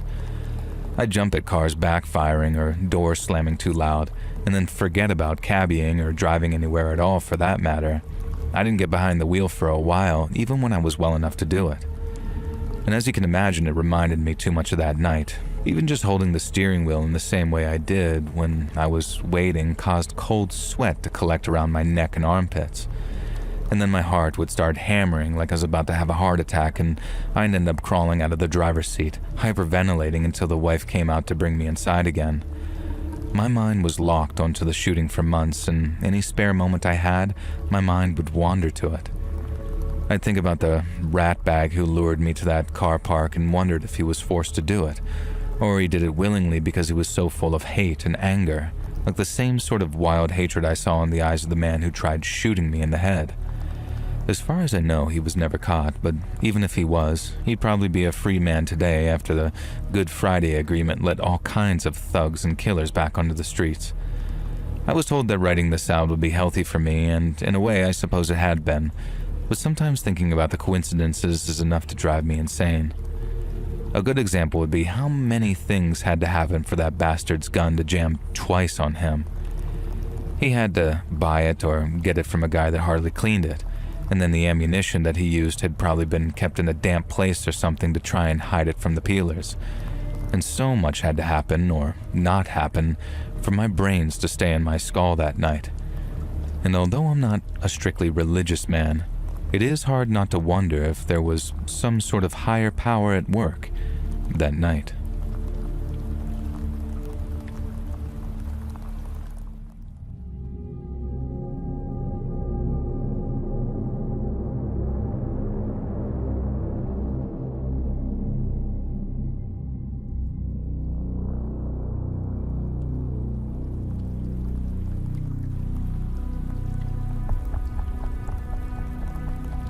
A long time ago, almost 20 years in fact, a female friend set me up on a blind date with a guy named Ryan.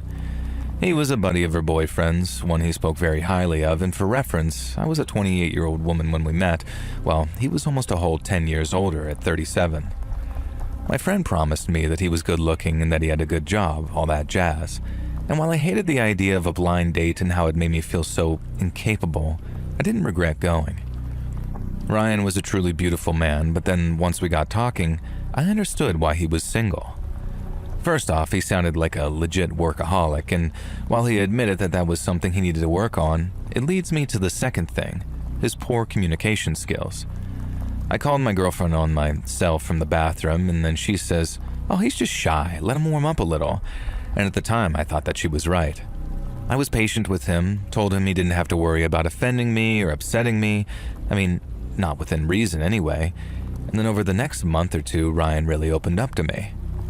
He didn't become some social butterfly overnight or anything. He was always kind of soft-spoken and reserved, but what I found out about him, I liked. He was super into ancient history, and I'm Greek on my mom's side, so I thought that was really cool. And then he was super into cooking too, which was really attractive for all the obvious reasons. But the thing, or rather place, that Ryan seemed to have the most passion for was the Philippines. And when I visited his place, I saw all kinds of photos, souvenirs, and traditional Filipino artwork. I asked him why he was so interested in the Philippines, and he said he'd vacationed there a bunch as a child as well as an adult of his own volition. His grandpa served there during World War II, so he'd brought Ryan's dad over a bunch to see how beautiful it was. And from the pictures, it was clearly one of the prettiest places on Earth.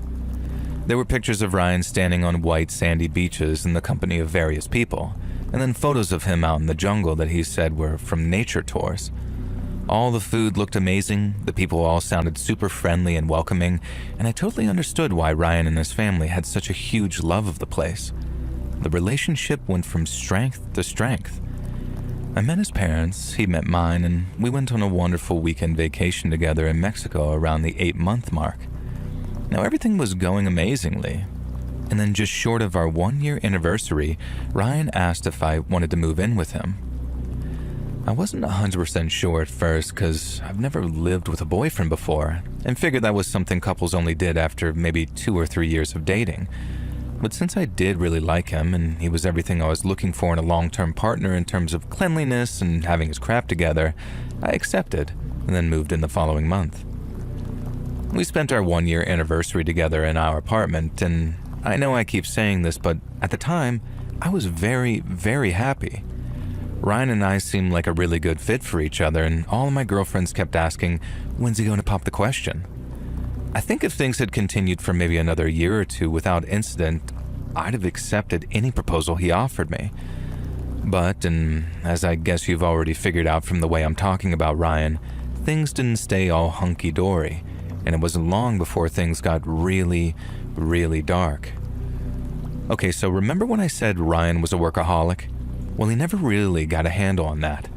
He worked in the city at some financial firm, running accounts or whatever the hell they do in those kinds of jobs, and I understood why he took it so seriously and why he worked so hard. And then at the risk of sounding shallow, he wasn't shy about spending money on me, so I tried my best to make it up to him in various ways.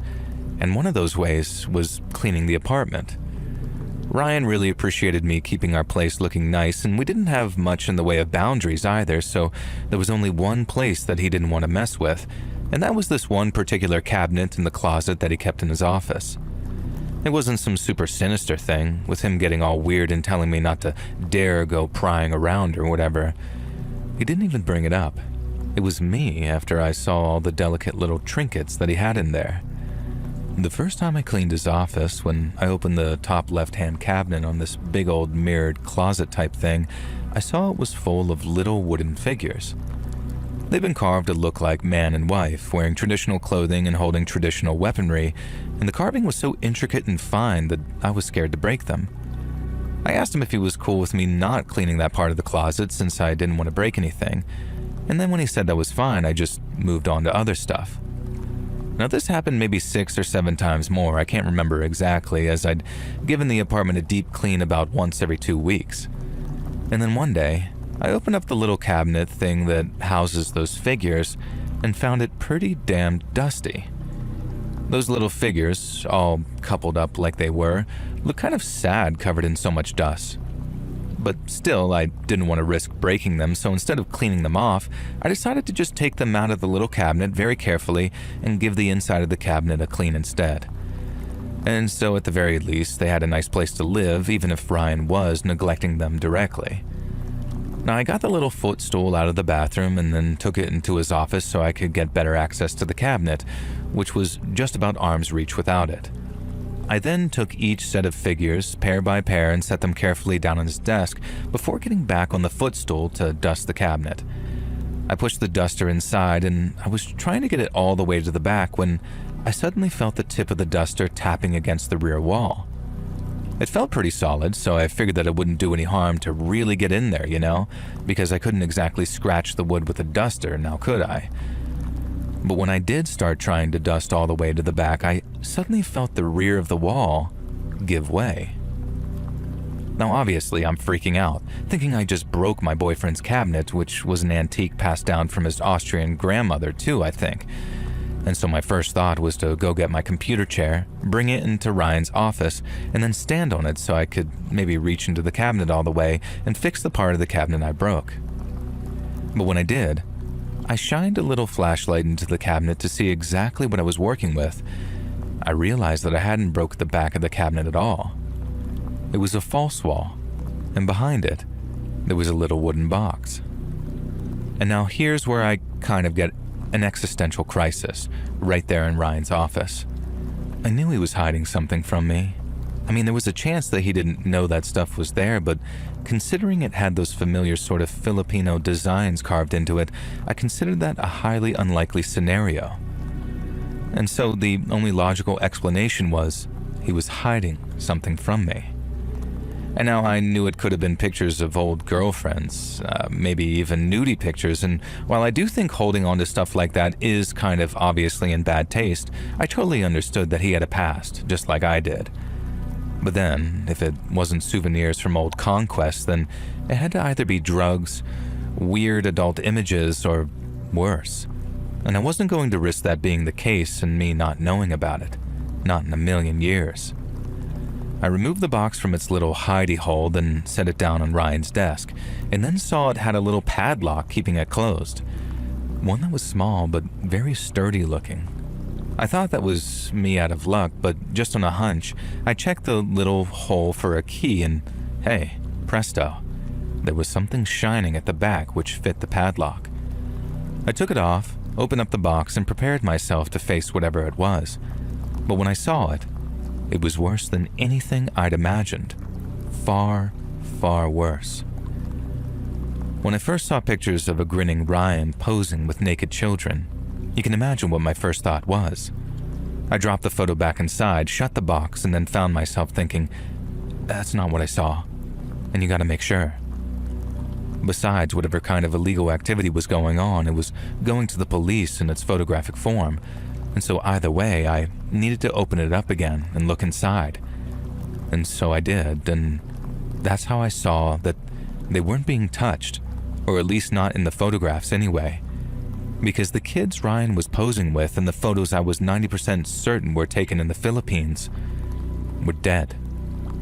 And I'm not talking dead like died in a disaster or something and Ryan was documenting it for evidence or something. I'm talking like they showed obvious signs of being violently murdered in various different ways. There were heads missing, arms missing, legs missing, and some kids had been propped up to display huge holes in their chests or stomachs to show that they'd all been hollowed out.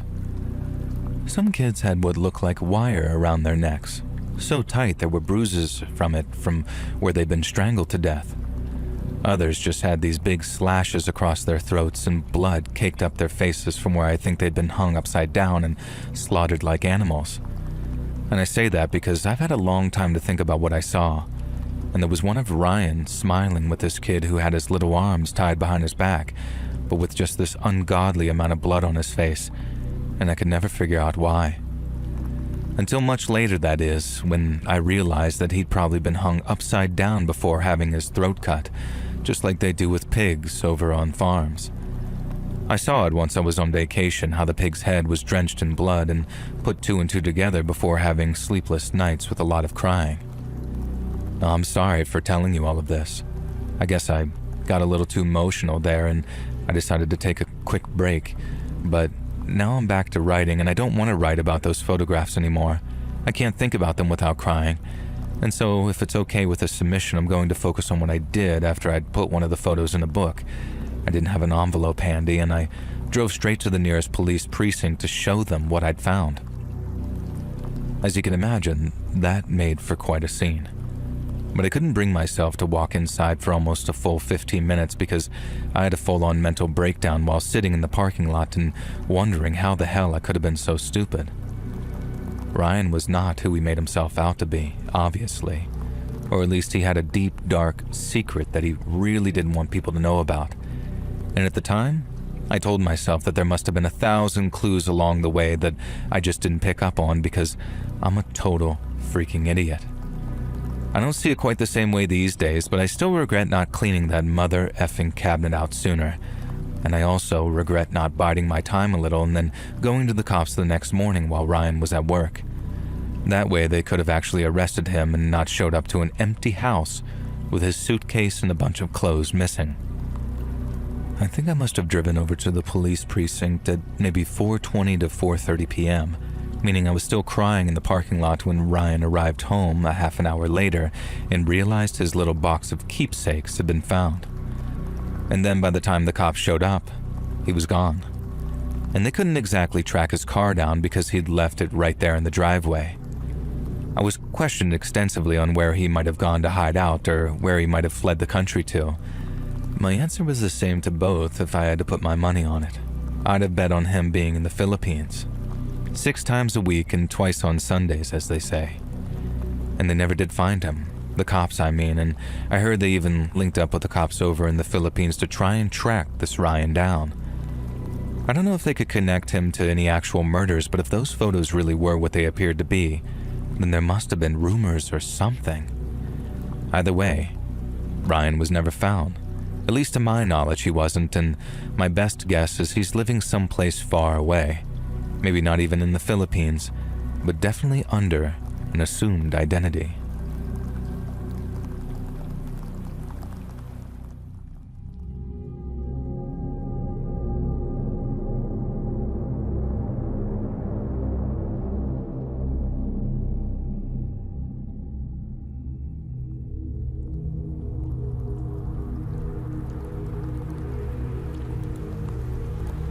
So I'm a big horror buff, as you can probably imagine, since I'm a longtime subscriber of your channel.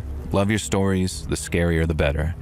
And when I was a little kid, I used to persuade my babysitter to let me watch my parents' horror collection on VHS, or have her bring tapes over herself. I'd promise her that I wouldn't have nightmares, and I never did. I handled everything perfectly, except for one freaking movie. One movie that terrified the absolute living crap out of me and gave me nightmares for weeks. If any of you have seen it, you're gonna laugh your asses off. Ghoulies 2. I mean, I guess at least it wasn't Ghoulies Go to College, but still, Ghoulies 2 wasn't even freaking serious horror movie, really. It's a comedy horror, and not exactly the most celebrated of entries in the venerated Ghoulies franchise. Now, I won't explain the whole damn movie, but it involves a group of little critters, the Ghoulies, and one of them is a little bald green fish dude with sharp teeth. The movie takes place mostly at a fairground, and there's a scene where a clown is on one of those dunk tank attractions. You know, the kind where you throw balls at a target and knock the person into the water? In Ghoulies 2, the clown gets dunked and the fish ghoulie bites his arm off and then kills him. Now somehow in my stupid kid mind, this was what the dunk tank at a fairground was supposed to be. Some kind of device where the person getting dunked was at least under threat of being murdered. And I guess I thought that the tank usually had piranhas or sharks or something in it. God knows, really. Now, I was about 6 when this happened. I was horrified and completely mortified to discover that my dad, who was the town sheriff deputy, was going to be up on the duck tank at the local fair. Now, I couldn't tell why I was so horrified. I asked him why he'd risk his life like that, but he didn't seem to understand what I was saying, and I was too scared of getting busted for watching Ghoulies 2, so I guess I couldn't really explain myself very well. I wasn't the most logical or eloquent kid. Now the night of the fair comes and I'm absolutely crapping my pants at the idea of my dad being dropped into the tank of piranhas or sharks or ghoulies. And I kept crying that night until Mom threatened to ban me from the fair, and I knew that I had to attend just in case there was something I could do to save my father. Now watching with horror as they filled the tank and he climbed up onto the seat. The tank was about 8 feet high, so neither I nor anyone else could really see the monsters that I was certain lurked within. Now I got this genius idea that every time someone would take a throw, I'd cough or sneeze or make some kind of noise to disrupt their aim. Now this actually seemed to work, or maybe some people in my town were just terrible shots, or they were just too afraid to dunk the sheriff's deputy. And the whole thing was just ridiculous. Dad was dressed up like a sheriff clown. He had this Stetson hat on and this huge ruff around his neck that meant that he couldn't really do anything but look forward. And the whole point of being the dunk tank clown is you're supposed to goad the missile throwers into hitting you. Every time Dad chided them on, I remember saying no and doing my best to disrupt their aim. In the end, a local guy realized what I was doing and joked with my dad that his kid was trying to save him from his fate. Now somehow I got it into my head that this meant that everyone, including my father, knew that it'd be the death of him if he fell into that water. Why would he even agree to it? I was baffled. I had no idea what to do, so I crept around the back of the tank looking for a solution. Now sneaking through the bushes, I saw 3 teenagers. I knew that they were trouble. They had a reputation as bullies, and even my older sister, who was their age, didn't always keep the best of company, had also told me that these guys were bad news. I watched them from the bushes for a bit, and I realized that they were piercing the tank with what looked like knives and allowing it to drain into the large drainage ditch that ran along the edge of the trees lining the carnival. One of them said something like, "This'll put a stop to that monster." And in my head, I was thinking, finally, someone else who knows. And these guys know about the ghoulie, and they're going to help my dad out. And then one of the teens turned and saw me. He started to look angry, but immediately I assured him that I wouldn't tell and that they were doing a good thing. I think I even thanked them, and this made them laugh a lot and continue hacking away at the back of the tank, letting the water flow out even faster. Now remember, the tank was around 8 feet high, so nobody playing the carnival game could see the water level lowering, and I didn't realize this at the time, but the rough Dad was wearing as a part of his clown costume prevented him from looking properly downward, and thus also noticing the dropping water level. Now the teens told me to keep quiet, and I said, "Don't worry, you've saved my father." And they looked at each other very confused like. I didn't understand at the time, but I ran back around the front to witness what? I'm not really sure. A few more players later, and someone finally hit the target, and the seat collapsed under my father, and I guess I expected him to land in the bottom of the pool like some kind of ninja, safe in the knowledge that the ghoulie or shark or whatever had been swept out into the ditch. And instead, Dad disappears from sight into the pool, and the next thing I hear is the loudest, most horrific cracking sound, and then a scream that should have woken the dead. People were running up the poolside ladder, trying to climb in and see what had happened. I was jumping, trying to get enough traction in my tiny frame to apparently clear an 8-foot wall, and all I could think was that the ghoulie had gotten him after all, and that we'd been unsuccessful in our attempts at saving him. Of course, what had really happened is that Dad had fallen around 10 feet into a pool that was no longer having water in it. Being completely unaware it no longer had water at the bottom, he wasn't even able to brace himself for the fall. He just landed straight onto his legs, shattering one ankle and breaking the fibula of his other leg. Now eventually, after much chaos and screaming and crying and frantic action and paramedics, I realized that I had screwed up big time. Now my dad wasn't a strict dad, the opposite in fact, and that's maybe why I felt even worse that I just stood by and let these teenage delinquents basically try to murder my dad. In my defense, and theirs, I really don't think they intended to cause him as much harm as they did. I think they were just as dumb as I was for believing in ghoulies and thought that he'd fall into the pool and just hurt his butt or something.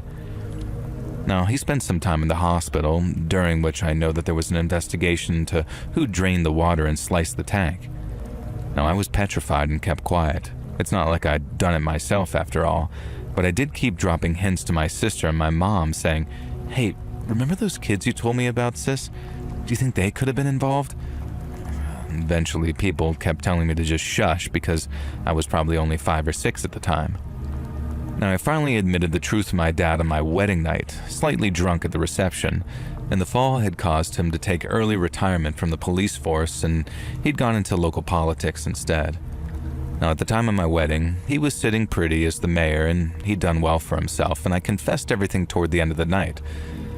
I looked from my dad to my sister to my new wife. Sadly, Mom had passed away some years before and never got to celebrate the big day with us, sadly. And Dad began to absolutely roar with laughter, and so did my sister. As it turns out, they'd caught the kids who'd done the crime after a couple of weeks. They'd admitted to everything and been surprisingly remorseful, and also mentioned how a little kid had been there, talking about goblins or ghouls or something. My mom, dad, and sister had put 2 and 2 together and allowed me to live with my secret because in their eyes, all I was really guilty of was not wanting my dad to be grabbed. by the ghoulies.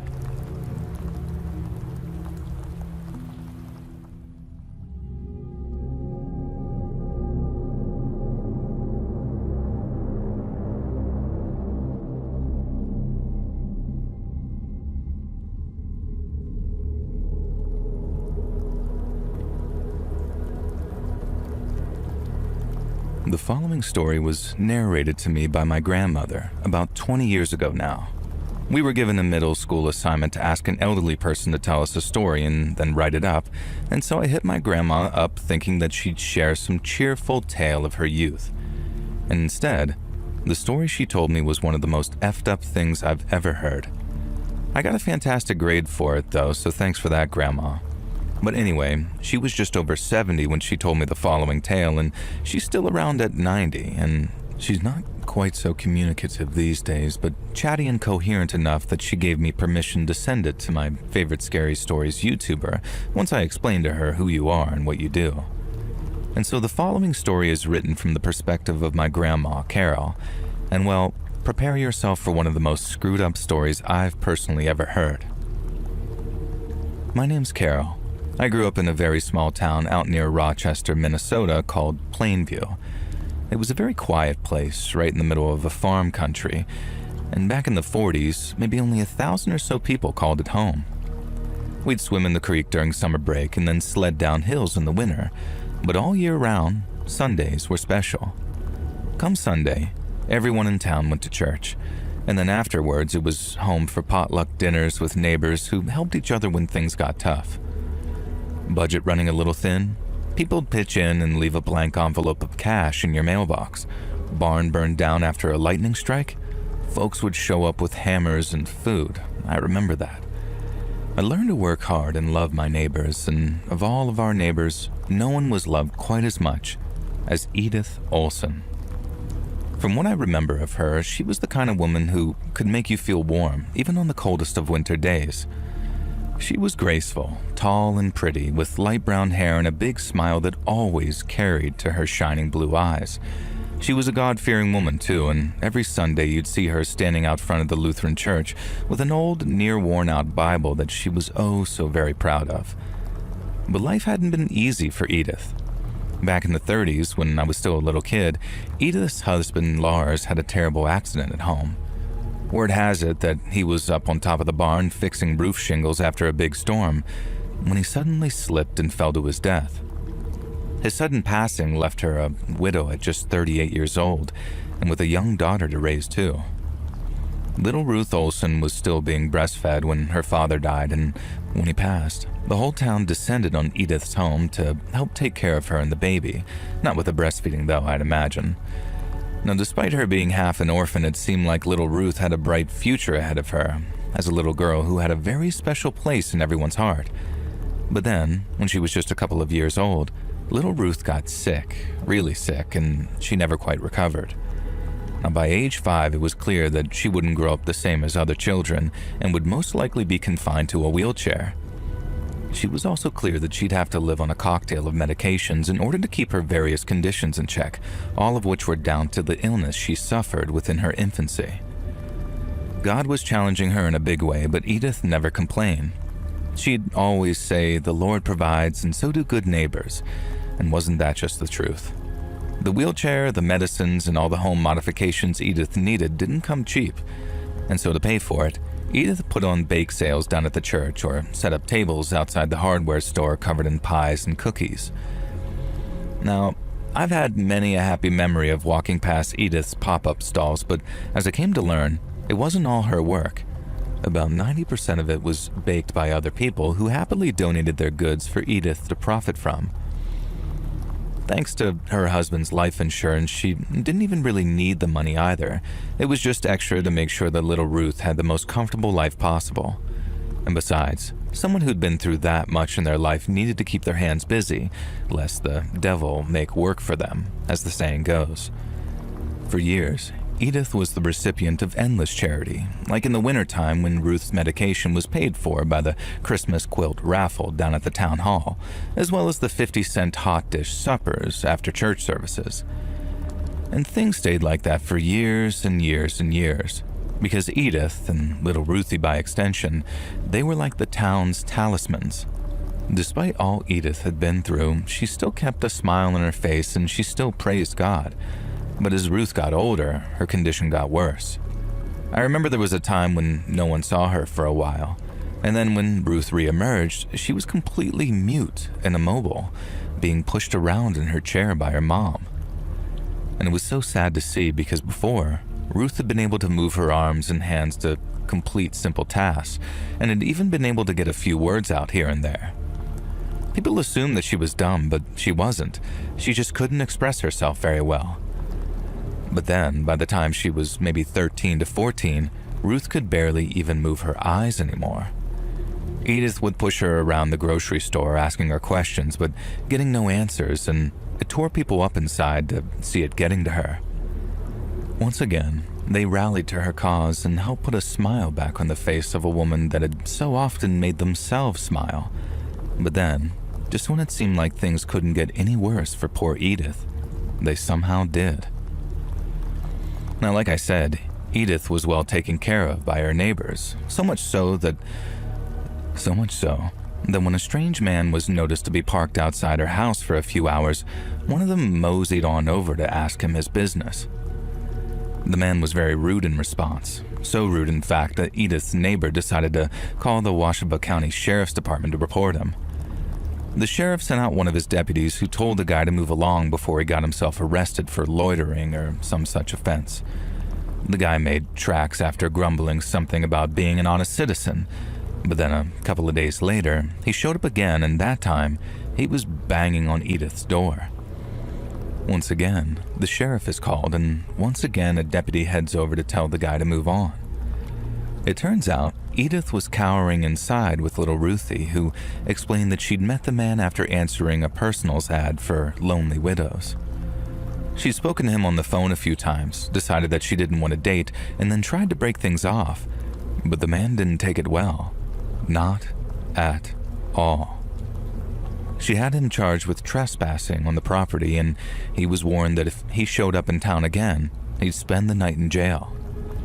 But apparently that didn't deter Edith's spurned telephone companion. Not even a week after the man had trespassed, he was caught sneaking up Edith's driveway in the middle of the night by a man letting his dog out front to use the bathroom. The cops were called for a third time, but instead of fleeing once he'd been spotted, the man continued his attempt to break into Edith's home. When the deputies arrived, the sheriff himself was with them, and as promised, Edith's ex, if you can even call it that, was immediately taken to jail. I heard he left town the next morning with a black eye and a busted lip, all the result of his uncooperative attitude while in custody. And that was the official story anyway. The unofficial one, as in the truth, circulated much slower. While in custody, the sheriff wanted to know why Edith's ex couldn't take no for an answer, and so he asked him. And when he did, what came out of the stranger's mouth made the sheriff so furious that he beat the living hell out of him, and he had to be dragged away by his deputies.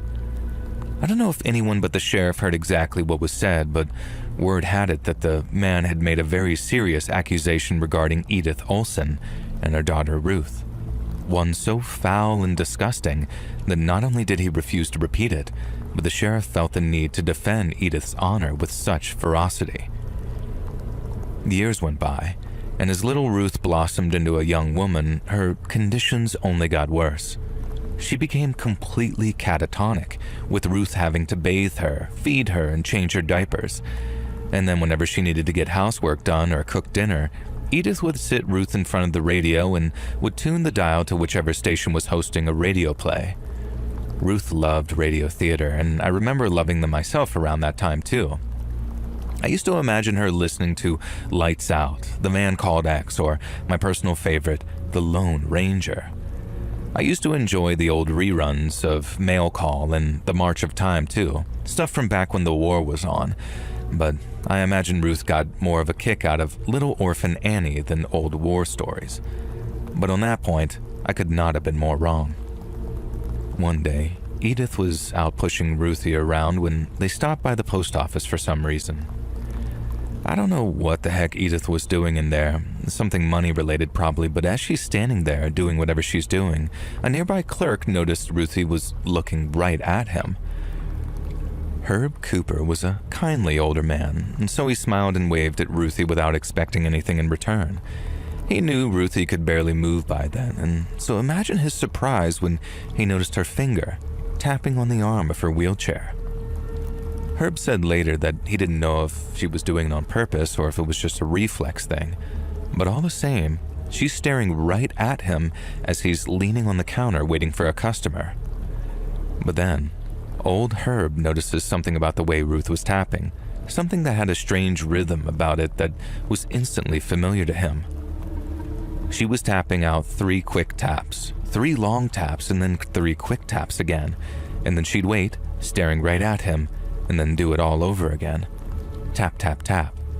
Tap, tap, tap. Tap, tap, tap. Herb knew that pattern anywhere because he'd learned it during his time in the military. It was Morse code, the kind that they used to tap out over the wire, and it meant SOS. When Edith wheeled Ruth back out again with a big smile and a cheery goodbye, Herb had to force a fake one. He couldn't quite believe what he'd just seen, even though the evidence of it had been right there in front of him, and when he went home for dinner that night, he told his wife what had happened. It was Mrs. Cooper who told him to search his soul and to go talk to the sheriff if he thought he needed to.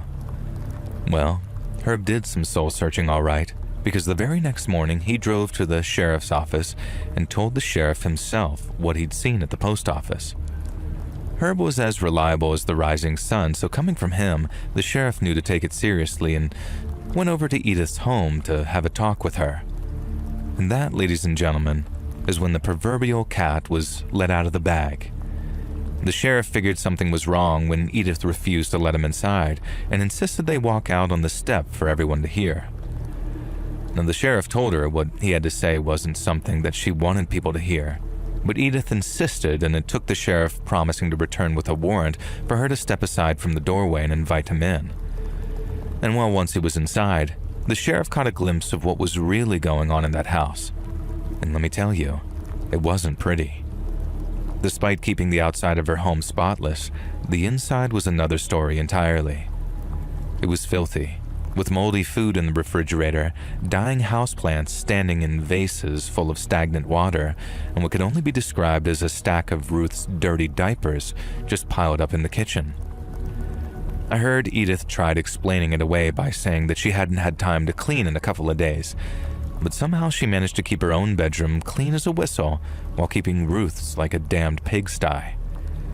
He later said it looked like the poor girl's sheets hadn't been washed in years, and how what had once been bright white cotton was tinged in this faded yellow. Edith continued to make excuses as the sheriff toured her horror show of a home, but the final straw was what passed for her medicine cabinet. Edith claimed that Ruth needed all kinds of medications, including blood thinners, kidney regulators, and all kinds of other stuff like that. But upon looking in her medicine cabinet, the sheriff didn't spot anything of the sort. He wasn't a doctor, of course, but he'd confiscated enough pills for enough pillheads over the years to recognize a tranquilizer when he saw one. He knew Ruth needed sleeping pills too, as she sometimes found it difficult to get a rest at night. But Edith must have had 24 bottles of farm animal-grade tranquilizer in there, the kind of stuff that they give to bulls before they go under the knife for whatever reason, along with a ton of anti-anxiety meds and strong pain medication. There wasn't a single medication meant for any of Ruthie's so-called conditions, only stuff to keep her still and placid while her mom pushed her around in a wheelchair. The sheriff had his suspicions right away, and he couldn't arrest her for child abuse right there and then. Instead, he put her in handcuffs for some kind of narcotics violation for owning regulated medications that she didn't have a prescription for. But then once Edith was in custody, he ordered a full investigation into Ruth's treatment, and that's how the cops discovered that Edith's entire life was little more than a lie. She'd been pretending her daughter was sick ever since she was a baby, and then by the time Ruth was old enough to realize she wasn't sick, Edith needed to ensure her continued compliance. And so, she started drugging her. She didn't just drug her daughter either. She beat her, starved her, and psychologically tortured her by telling Ruth that everything, and I mean everything, was her fault. Everything from her father's death to her condition was Ruth's fault, and if she ever tried to escape or alert anyone to what her mother was doing, she'd be killed. And this was all discovered after Ruth was placed in foster care and was being taken care of by people who genuinely cared about her. They fed her to get her strength up and helped her through the withdrawals from all the medication that she was no longer being given. And then slowly but surely, as the drugs cycled out of her system, Ruth began talking again, and she told her story in full. It turns out Edith was telling the truth about the telephone companion who tried breaking into her house. She had met with him after responding to a Lonely Hearts ad, one which claimed to specialize in widows. The man himself was a widower, and apparently she and the stranger had shared something of a budding friendship. But then somehow, and for whatever God-forsaken reason, Edith let slip about the way she treated her daughter. She didn't tell her new companion everything. In fact, it was just one little line that aroused his suspicions. And that line involved her taking great pleasure in punishing little Ruthie for what her mother called her sins of the flesh. I guess with him being a religious man, Edith expected her companion to understand. But just like any other sane person, he questioned how a severely disabled young woman could ever deserve such punishments when she was too weak to talk, let alone walk.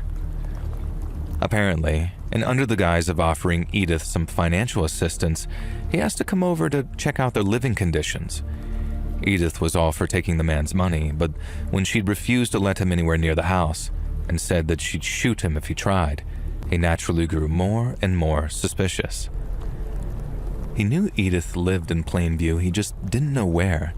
But all it took was a little ride around town, talking to folks about the town's very own angel in human form to figure out where her house was. After that came the sightings of him, and apparently he was only rude to Edith's neighbor because he believed the whole town was in on Ruth's abuse. She talked at length about this big support network she had and how everyone in town loved her and would do anything for her. And so our telephone companion assumed the whole town was bad, hence why he kept on coming back despite warnings from deputies. He ended up telling the sheriff right to his face that Edith Olsen was subjecting her own daughter to a living nightmare of hellish proportions. But like we already covered, the sheriff had been so well fooled by Edith's act that he beat the living crap out of the guy for even suggesting she was bad. I don't know if the sheriff ever got around to apologizing to this guy, but I guess not, as doing so would be an admission that his injuries weren't the result of a bad fall or bumping his head while they were trying to get him into his cell. But I know he apologized to the people of Plainview for not figuring it all out years ago and saving poor little Ruthie a whole world of suffering. Edith ended up going to jail, and for a heck of a long time too. So long I heard that she died in prison back in the 80s. And then aside from being set up with a foster family someplace, I'm not sure what happened to poor Ruthie. I hope she's living a good life somewhere with a good family by her side too. And I hope all the physical and mental wounds have healed, but if they're anything like the psychological wounds suffered by the folks of Plainview, then they took a long, long time to heal. And see, it wasn't just the suspicions that destroyed the social fabric of my hometown, it was the guilt. Folks realized that they didn't really know their neighbors, not in the way that they liked to imagine they did anyway, and that did its own damage. But the guilt, the crushing, inescapable guilt of knowing they'd stood by and done nothing, it destroyed them. People blamed each other, blamed themselves, blamed God for allowing such a nightmare to continue for years and years unabated. And by the time I graduated high school and started looking at colleges to attend, I couldn't wait to get the hell out of town and to some place that didn't have this big, dark cloud hanging over it. I've been back since, and like I said, things finally seem to have changed around town and reverted back to the wholesome, peaceful, and trusting place it used to be. People still tell the story of the evil old witch, Edith Olsen. But to the kids, it's nothing more than a scary story from a different time, something that can't affect them or hurt them. But to folks like me, who are old enough to remember all that evil, hatred, and mistrust, it feels as close as yesterday.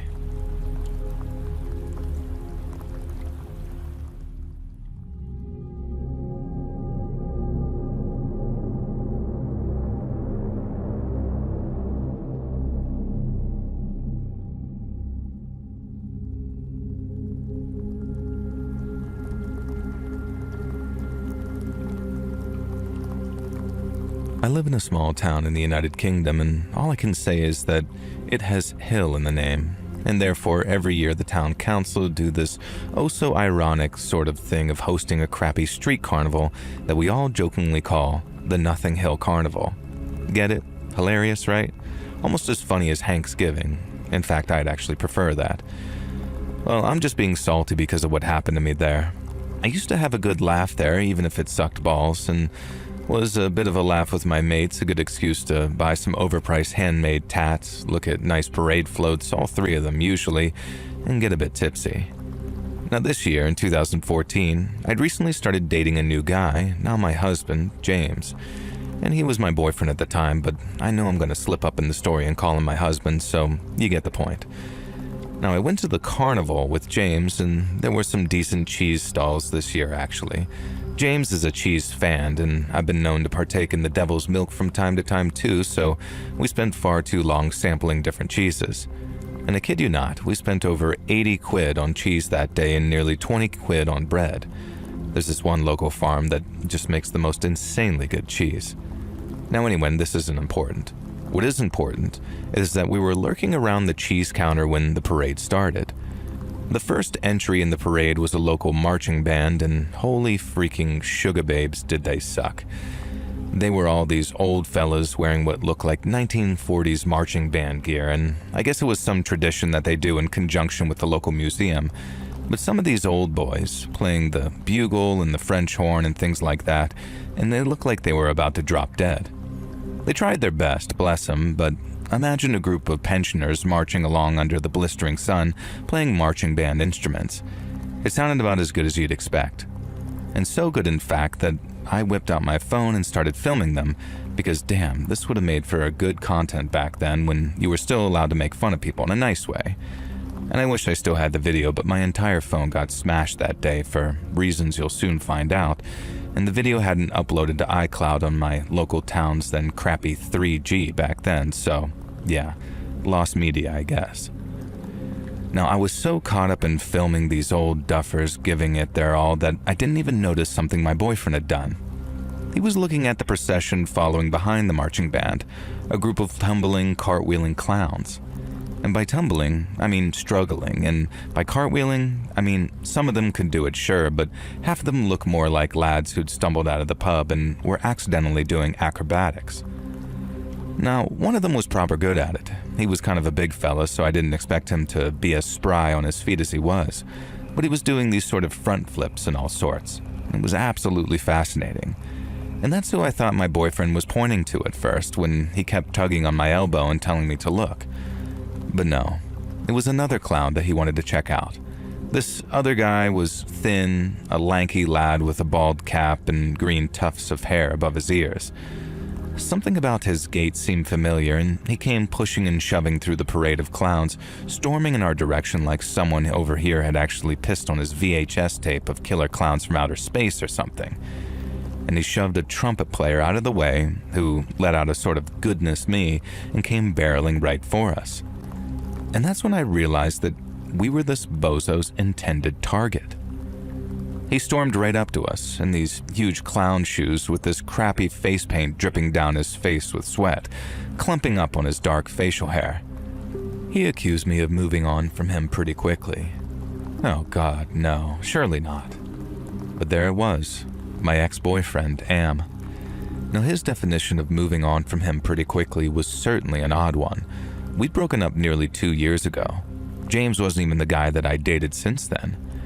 I told him it was a long time ago, and then he got all sad. He said he'd never gotten over me and that I broke his heart. And then he did something even more unexpected.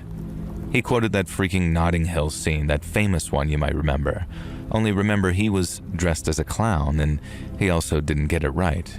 And from the best of my memory, this is what he said. "I'm just a guy, hanging out with a girl, asking if she'll let me love her." I did probably the worst thing I could do. But he dressed like a half-assed clown, and I hadn't even thought about this guy in years. He was a brief college romance from what I recall, and so I kind of just laughed in his face. To which he responded by reaching in his back pocket and producing a jar of a very cloudy liquid and quickly unscrewing it. Now he said something like, if I was going to laugh in his face, then how would I like this in my face instead? And for a second, my mind went somewhere gross.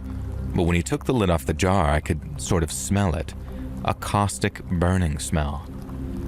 Now remember that other clown I mentioned? The larger lad who was actually acrobatic and putting on a good performance? He was right by us now. Now James, bless him, hadn't quite worked out what Am was going to do. He moved to tackle him, and I remember saying don't, like I think he's holding acid.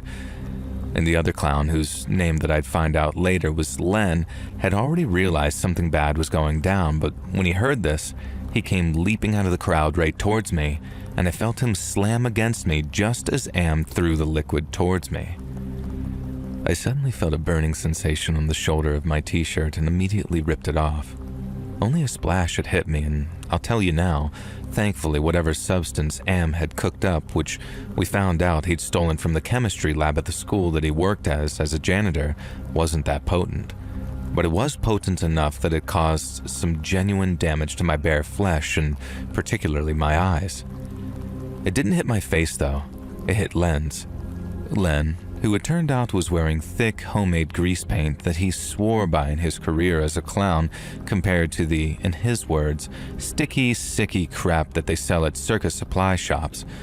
I don't fully understand the science, but I know the makeup he used involved a combination of water-based lubricant and baking soda, and he swore by it for makeup that wouldn't run in the heat. It also meant that the acid, instead of destroying his face, was almost neutralized by the damn grease paint. He did end up with a few small scars, especially around his hairline where the grease paint met the wig. But Len, who is now a lifelong friend, is some kind of genius, I think.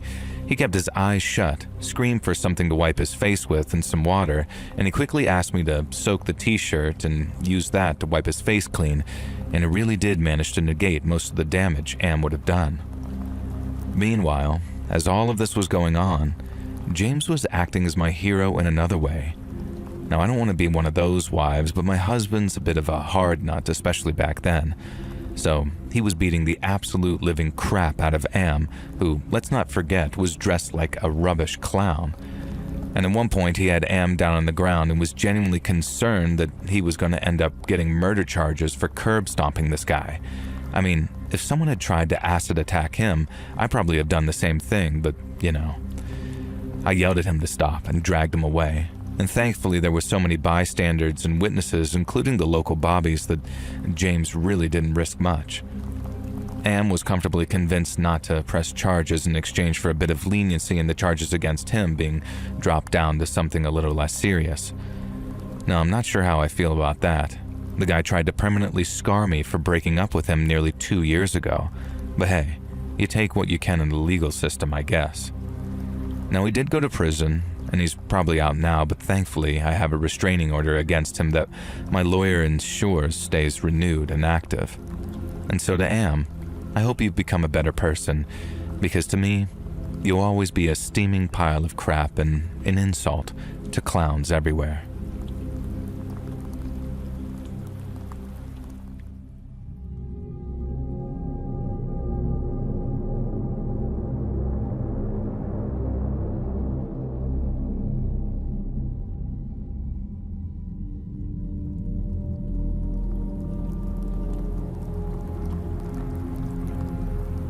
People are always quite surprised when I tell them, but I used to be in a band.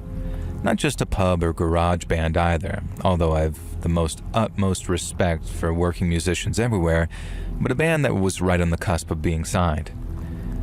Now, yet right at the moment of truth, something came along and burst our bubble in the most horrifying way imaginable. And long story short, I ended up playing a little acoustic set at this gig during my first year of uni.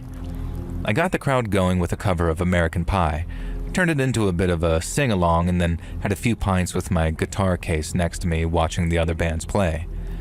One of the groups was a three-piece who covered songs by artists that I liked. Things like Zeppelin, Hendrix, a bit of Dylan, stuff like that. And we got chatting after their set, and they invited me to come and jam with them, and the rest was history. And the three-piece became a four-piece. They really needed someone who could do backing, play rhythm, and essentially play second fiddle to their singer and lead guitarist, Richie. Richie could sing like Robert Plant and shred like Jimmy Page, the kind of front man that every great rock band needs, and so I was only too happy to be the sort of polish that made him shine kind of thing, and shine he did. The bassist and drummer said that I was like the missing fourth piece of the puzzle. Two lads who, funnily enough, were both named Andy.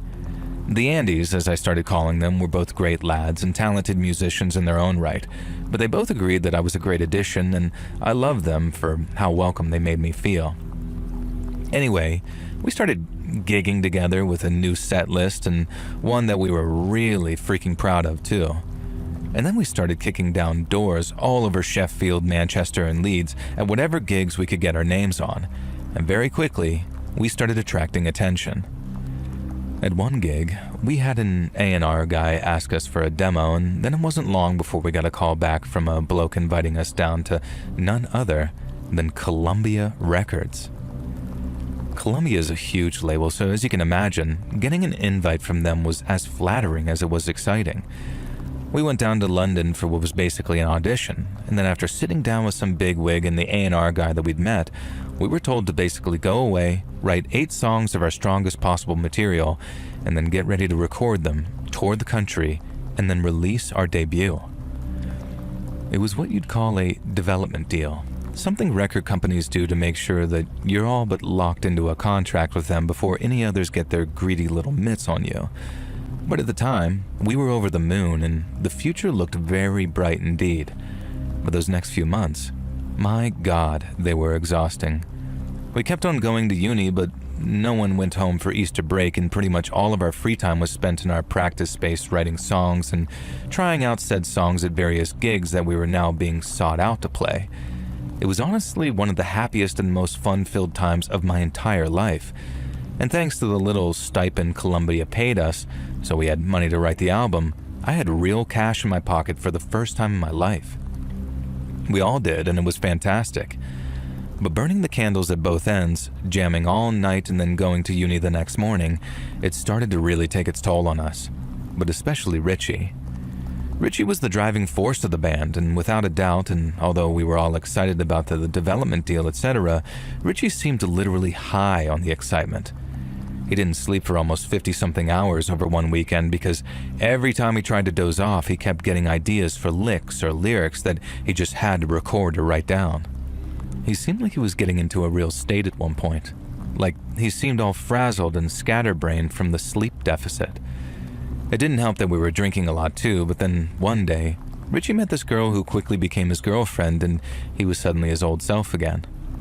Now we were thinking, oh aye, he's probably sleeping like the dead after rolling around all night with her.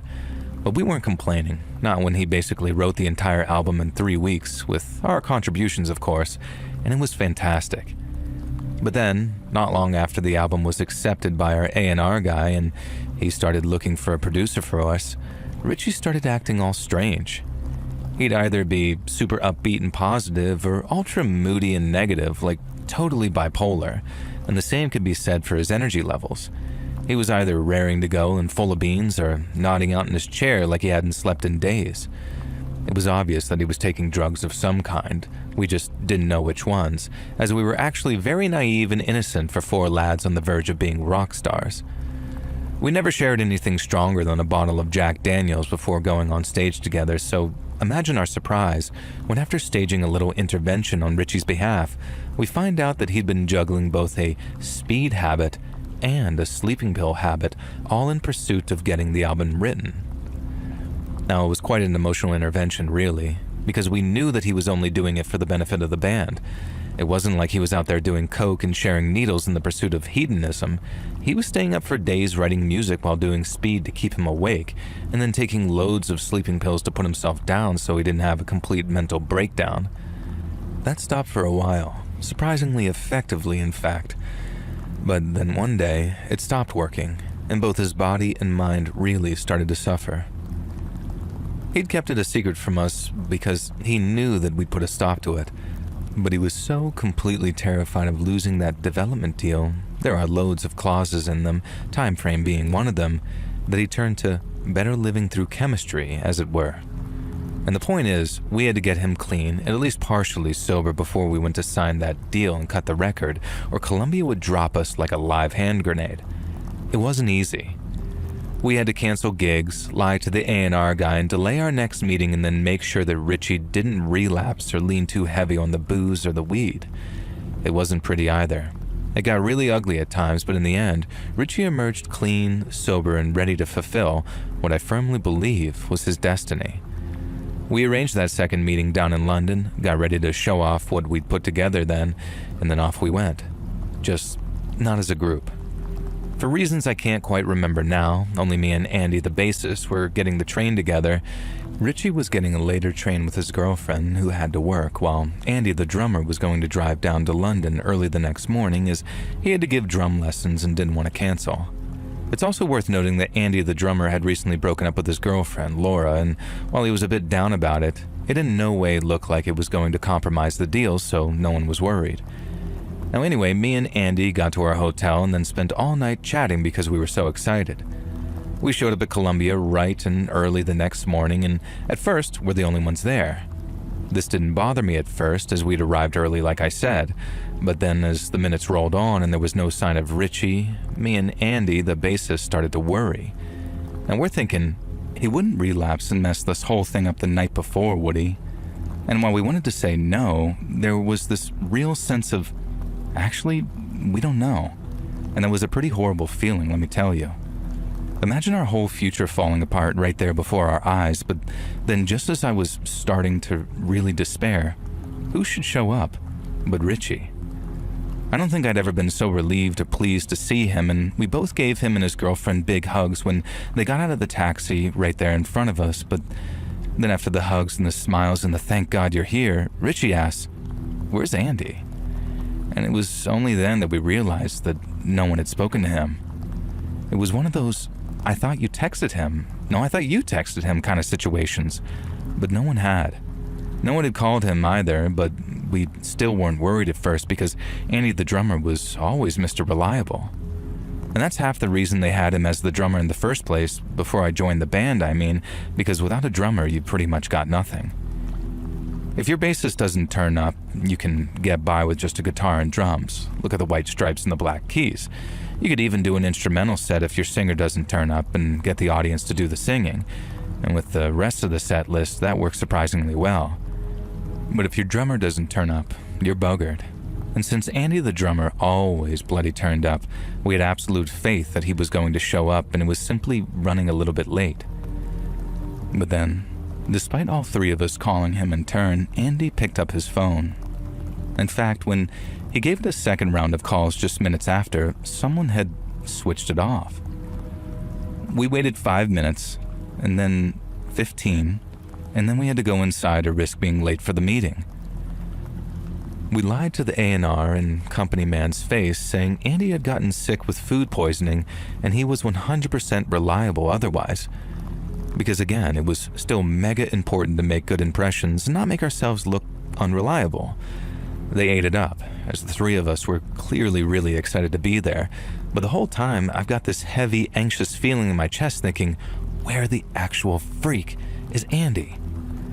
Everything went fine at the meeting, and we arranged to meet again less than a week later to sign all the actual contracts, at which point Andy really needed to be there.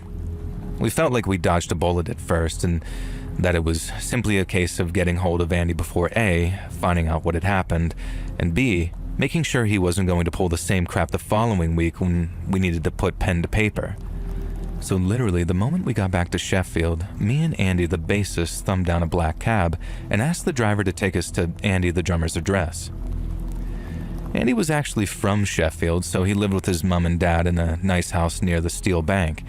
And then when we pulled up outside, Andy's car was in the driveway, so we assumed he was home. But when we knocked on the door and his mom answered, I recognized immediately that something was wrong. It was the look on her face, the one that says, I've got bad news to tell you, and since she knew us quite well at that point, she just told us, I think you two best come inside. Now, as we walked through the living room and Andy the drummer's mom asked if we wanted a cup of tea, all I could think was, oh my God, something happened and he's either dead or he's in hospital about to die. And so when she told me he was fine, at least in terms of his health, I felt this sort of premature feeling of relief. But that feeling disappeared entirely when Andy's mom explained that her son had been arrested. The first question out of our mouths was, "What for?" And looking back on it, I think his mom knew exactly why, and she just didn't have the heart to tell us. I don't blame her. I'd be horrified if my son was arrested on those kinds of charges, but the police always tell you why you're being arrested, don't they? So unless he was home alone when the police called around, there's no way his parents just didn't know why he'd been arrested. But like I said, I understand why she didn't tell us anything, and after we left, we had to kind of wade through the rumor mill before we found out what he'd actually been charged with. My first bet was drugs, because if Richie kept a secret habit, so could Andy. But it was so much worse than that, because Andy had been charged with both possession of indecent images of children and assault on a child under the age of 16. We found out when a news article was shared around Facebook with people either saying "dirty nunts" or "oh my god, I know this guy." Part of me believed it was all just some horrible mistake, but when Andy disconnected his phone, packed his bags, and just disappeared, we realized it was all true. The next thing we heard is that he'd pled guilty and received a very lengthy prison sentence due to aggravating circumstances. Apparently what he did to the kid that he met online was so bad, the judge gave him the maximum possible sentence. And then after that, it was gone. But so was the band, and so was our future. The record label didn't want anything to do with us after they found out what had happened to Andy, and the whole thing messed with Andy's head so much that he ended up getting mad into the drink for a while before he dropped off the map. Me and Andy the bassist tried putting a band together for a while, but the stink of what Andy the drummer had done was so bad that it followed us wherever we went. And in the end, I just sort of fell out of love with playing live music and jamming with other musicians. I still like playing guitar, it just became much more of a private thing before I swapped the guitar for a weight rack and started on my fitness journey. It became impossible to think about playing music without thinking about playing with my old band. And whenever I thought about playing with my old band, my mind would inevitably turn to what Andy the drummer had done, and more specifically, the kid he'd abused so horribly. I ended up trying to reach out to the victim and their family, but the courts are really strict on identities, so I didn't get the chance to, and maybe that's for the best.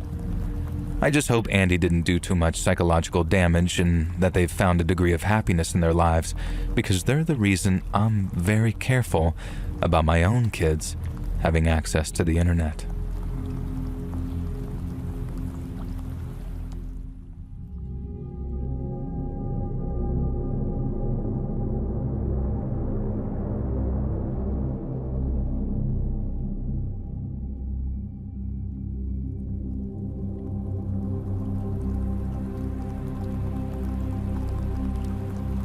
Ave Imperator, Joel.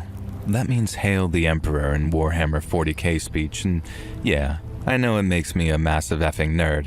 In my defense, A, my boyfriend told me to write to you, and B, it's relevant to the story.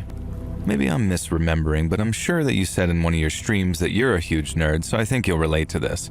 If that actually was one of the other narrators I listened to, then I deeply apologize, and for what it's worth, I think nerds are cool. Now I'm gonna call my boyfriend Hank, which is a bit of an in-joke, and when the story happened, we'd only just started dating. We were in college and I didn't know him all that well, and all I really knew was that he was on the football team, and I kept encountering him when we'd play various pickup basketball games on the college courts in our downtime. We were both decently good at casual basketball, and our first date was actually shooting hoops one-on-one against each other. And then many dates later, let's just say that strip basketball in the middle of the night is a pretty fun partner experience. Now, this came a bit later though. An earlier basketball experience that we shared was when we went to the state fair with some friends. Hank and I had been dating for around 6 weeks by this point, and one of our buds was seeing one of his girlfriends, so there was a lot of social crossover out of the blue. And it felt like we'd finally really found a solid, friendly bunch of people, all of whom were into sports and physical activities and shared interests. I had no idea that Hank had another side to him, a side that I knew nothing about, A side drenched in blood and dust and rivalries that could spill over into our perfect life. The state fair was always awesome. We always went in the evening and when there were fewer kids running around. The glowing neon lights of the rides and attractions just felt so magical, even as a college kid. The state I went to college in wasn't where I'd grown up. I'd been raised in a much more urban location, so this kind of fair was both a novelty and an extremely exciting treat.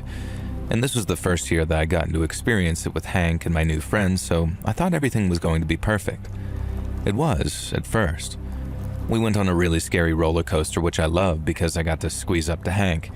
And then we went to the Ferris wheel, which bothered me a little because I thought that it would be an excuse for a little makeout time, but Hank seemed distracted by something or someone in one of the other carts on the Ferris wheel. Now I asked him what was up and what he was looking at, and he said it didn't matter, just that he could have sworn that he recognized a guy, but there was no way that it could have been him. I didn't press him on it because he seemed so serious, and I was still at that stage where you were kind of courting, I guess, so I wanted to impress him and not just piss him off. And so we met back up with our friends, and next we headed into the Hall of Mirrors. And we all found this hilarious, looking at ourselves all distorted and weird and ugly looking. And again, though, Hank was distracted. I asked him again what was wrong, and this time he looked at me very serious and said that he thought we were being followed. I asked who would be following us, and he just shook his head and said, yeah, it can't be. Now at this point I tried to press him on it, but he just laughed and said that he was being a dumbass as usual. I couldn't help noticing, though, that he kept looking over his shoulder in the Hall of Mirrors and turning quickly as if to catch someone following us. Now the place was pretty busy, so it was hard to tell if there was even anyone with reflections all over the place, and in the end, Hank sort of laughed it off, and I did my best to distract him by pointing out some cool stuff that we could do next. And the next thing was a haunted house attraction that you walk through. I love horror, and I was excited for this one, but I pretended to be terrified by every jump scare and silly face-painted ghouls, so I had an excuse to grab hold of Hank and play up my Scream Queen aspirations. The haunted house was busy too, and there were 6 of us trying to stick together in the cramped corridors. Hank was absolutely insistent that someone was following us again, though, and when a creepy masked actor burst out of a closet, he almost punched him in the face on instinct. I was starting to get a little more nervous, honestly. Who could be stalking Hank that could have him so spooked? After the haunted house, we began walking down Carnival Alley, stopping to play some of the games. Hank won me a little plush fox, which I still have to this day, and we're all having fun going off and playing the different games, many of which were surprisingly easy to win. And then Hank saw him. A guy with spiky, iced blonde bleach hair, wearing a Korn t-shirt, these sort of punk jeans, and weighing probably at least 250 pounds. "It's him," Hank said. I knew it. Now his face had gone almost white. What? Who the hell was this nerdy-looking guy, and why was my jacked boyfriend acting like the devil himself was on his tail? Hank said that he had to tell me something important. He grabbed me and gently pulled me into the alley between 2 of the carnival game tents, and he held my shoulders and looked me in the eyes. His expression was grave, to say the least, and I swear to God it looked like he was about to confess a series of murders. And instead, he said something I could have never predicted. I'm a professional Warhammer 40K player, he said, like at a national tournament level.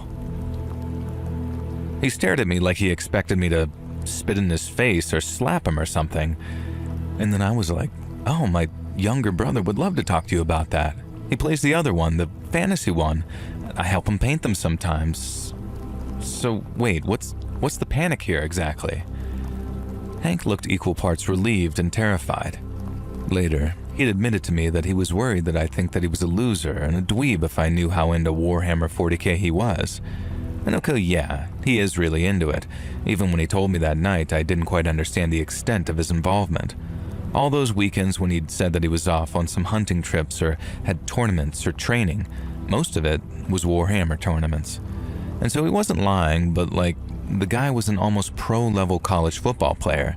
I didn't know that he even had the time to play tabletop strategy games. But I found it kind of hot, honestly, and it later made it easier for me to admit to him that I collect American Girl dolls from time to time. We all have weird hobbies, right? But none of this is scary. my boyfriend is a national Warhammer 40k tournament champion isn't the horror twist that I brought to you today. The horror twist was that when he told me that the guy that he'd kept seeing was the guy that he'd beaten in the finals he won over the summer. Finals that took place halfway across the country. An opponent who lived even further away than that. A guy who'd been sending him messages online ever since, acting like a salty little man baby saying that he cheated and his army was OP and he only won because he was attractive. Is that even a thing in Warhammer? And that one day he'd find him in real life and show him what real combat was. Now, I maybe didn't take this quite as seriously as I should have because I'd seen the guy and I knew my boyfriend, and if it came to it, I was pretty sure that my boyfriend could one-punch this fool into oblivion, and so I proposed an idea. Let's make him even more mad, I thought. Hank was hesitant about this because he's a soft baby sweetheart, and I asked him if he was 100% sure that this guy was the Warhammer opponent, and he said yes. Now I led him by the hand out into the carnival alley and saw the guy. He was glowering at our friends standing by the shooting range, and I walked over with Hank and said, loud enough to be heard, "I can't believe you were worried that I'd think that you were a loser for playing Warhammer. Like this chump, for example, looks like he plays. I bet you could take him down in round 1. And then I flashed the Warhammer loser this big grin, and he knew that I knew. It was obvious. His face flushed red, and he pointed at Hank and started screaming about how he'd promised this day would come and reckoning was upon him.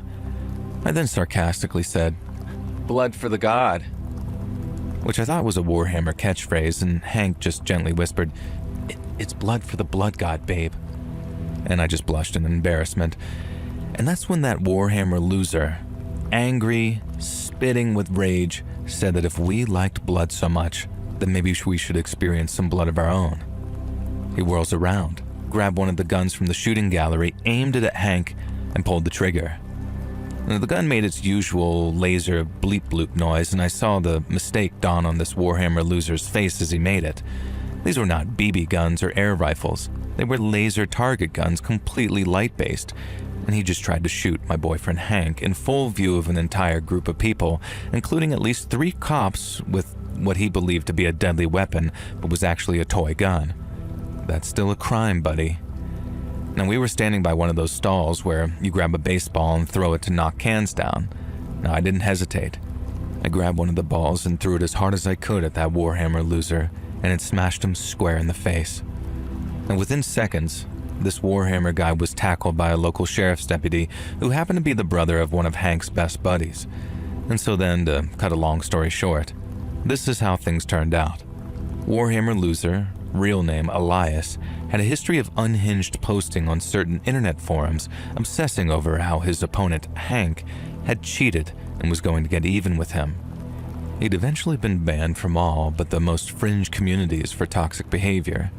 And so basically he traveled across the country after finding out where Hank went to college and took a gamble that he'd find him at the local state fair since it was a popular college kid hangout. From what we could gather, he'd been there on the lookout the entire day. This meant that when he grabbed that toy laser gun, there was clear intent to harm, and had the weapon he'd chosen been an actual weapon, it could easily be legally determined that he would have used it. And this meant that he'd be facing a pretty serious charge simply for pointing a toy laser gun at someone and trying to shoot them. In the end, we did him a solid, especially because I didn't really want his dumbass trying to countersue me for breaking his nose. We agreed with the prosecutor that we drop our own charges against him as long as he was forced to undergo mandatory anger management. Hank also used his connections in the Warhammer scene to ensure that this Elias was banned for life from a number of high-profile national tournaments. It was all very silly and almost comical, but if you think about it, the fact that he traveled across the country and was willing to fire at least a BB gun or an air rifle at my boyfriend in revenge for sucking at Warhammer is actually pretty freaking terrifying. And it's a reminder that there are some absolutely unhinged people out there. On the plus side though, Hank and I bonded even further over his nerdy hobby, and he helped my brother evolve from the fantasy Warhammer to the 40k universe, and now they both help run a local tabletop gaming group. Sometimes I even hang out and I mostly just play Pokemon. Anything else is a bit too violent for me.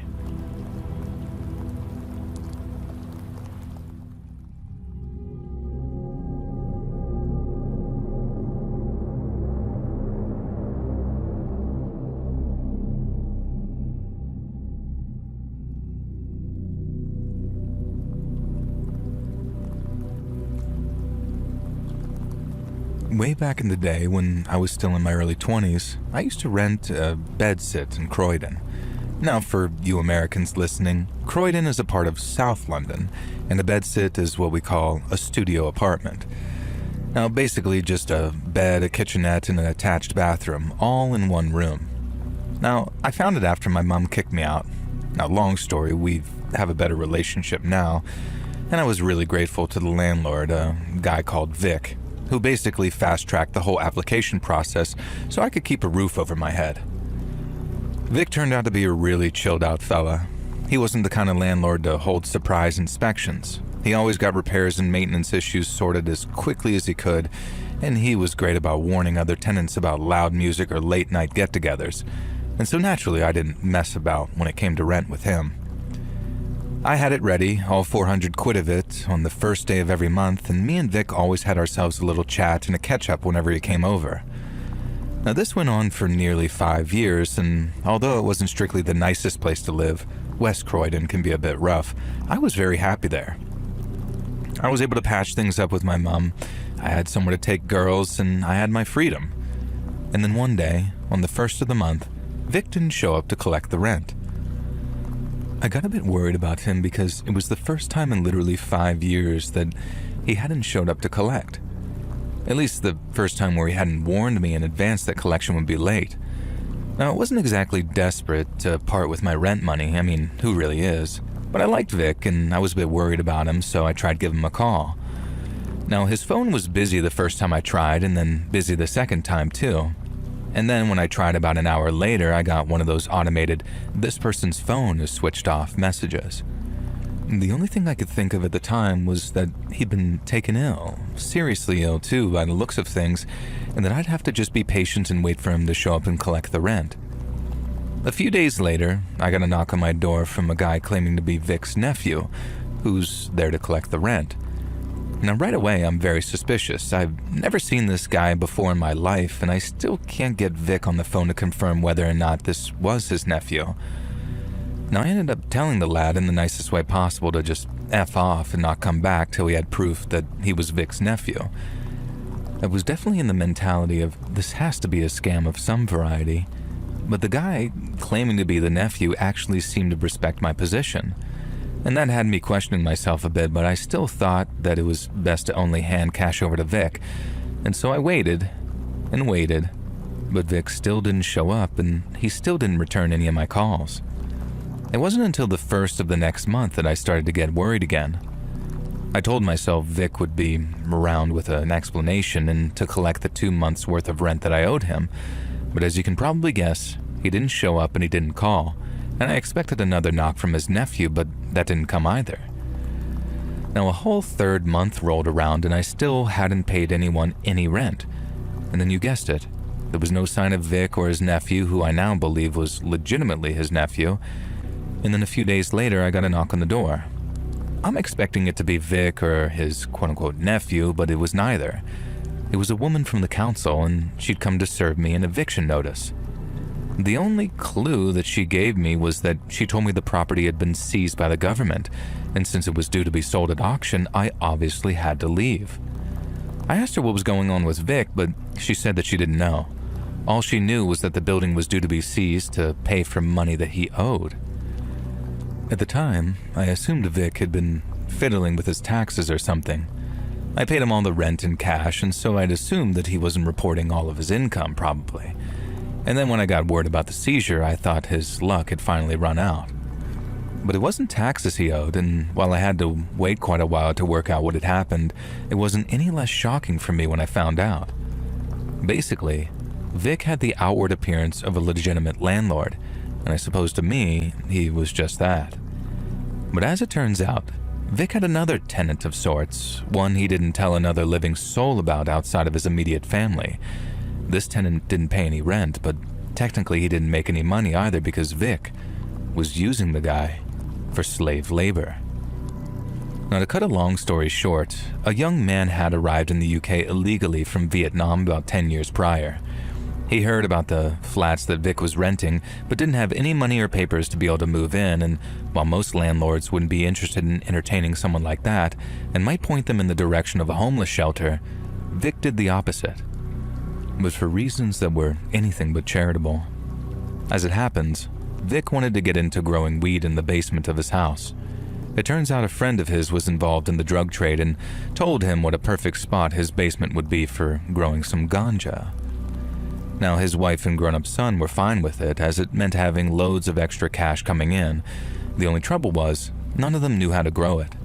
And so when he asked the Vietnamese fellow what skills he had, and the Viet guy said that he'd worked on a vegetable farm or something back home, Vic saw an opportunity. He enlisted the Vietnamese guy's help in converting his basement into what was basically a one-bedroom flat, with one portion of it dedicated to a living space and the other converted into a small-scale weed farm. Now, the Viet guy stayed in Vic's basement the whole time, and then once all the growing supplies were there, he was offered a job, or rather, a job that very quickly turned out to be no job at all. The Vietnam guy was told that if he stayed in the basement and grew weed for Vic, he'd be able to stay in the country. Vic would keep him safe and secret down there and would pay for all of his meals, etc. without charging any rent. He was free to explore the back garden so long as it was at night, but he obviously couldn't freely go walking about because the police would arrest him and send him back to Vietnam. Or at least, that's what the Vietnamese guy was told. Vic made out like he was doing the guy a favor, and that he'd sort him out with false documents and all that once he'd grown a few grand's worth of puff for him. But then once he'd sold his first crop and realized how much money he could make, he started lying to the Vietnamese guy and basically saying that he couldn't leave. Vic said the immigration people had been sniffing around. They hadn't, and that it wasn't safe for him to come out. He also said the Vietnamese guy owed him money for rent and food and energy bills and all of that, so he couldn't leave till he paid them off. It got to the point Vic would start locking the door to the basement and putting a bookcase in the way so nobody could see it. And so within just a few short months, that Vietnamese fella had gone from a legal immigrant to a modern-day slave. Apparently this went on for literally years, with conditions for the immigrant guy getting worse and worse, till one day, he snapped. Vic was in his 50s or 60s, and the Vietnamese guy was in his 20s by the time he escaped, so he easily overpowered him when Vic came down in the basement one day and then said he could either release him or die. And Vic chose not to die. The article I read online said the Vietnamese lad ended up getting picked up by the police for stealing a sandwich from Greg's. And then after he told his story, the police went to check if what he said was true, and that's when they found Vic's little grow operation. He hadn't even bothered to dismantle it, having most likely assumed that the Viet guy was too scared to talk to the police. But he was dead wrong about that, wasn't he? Because this Vietnamese lad was so pissed off that he'd been lied to and mistreated for so long that he sang like a canary once they got him down at the station. I suppose he was looking for revenge for what Vic did to him, and you can bet your arse he got it. Not only did Vic, his wife, and his son go to prison for a mix of drugs and modern slavery offenses, but the Vietnamese guy ended up getting tens of thousands of pounds in compensation, a lot of it generated from the sale of Vic's rental properties. Now, I'm not sure what happened to him after that, if he stayed in the UK or went home with his payout, because I imagine he could live like a king back in Vietnam with the exchange rate being what it is. Either way, I wish him all the best, but for me, the scariest thing is how Vic came across as this nice, laid-back fella, when in reality, he was probably the only person I ever met that I can comfortably describe as evil.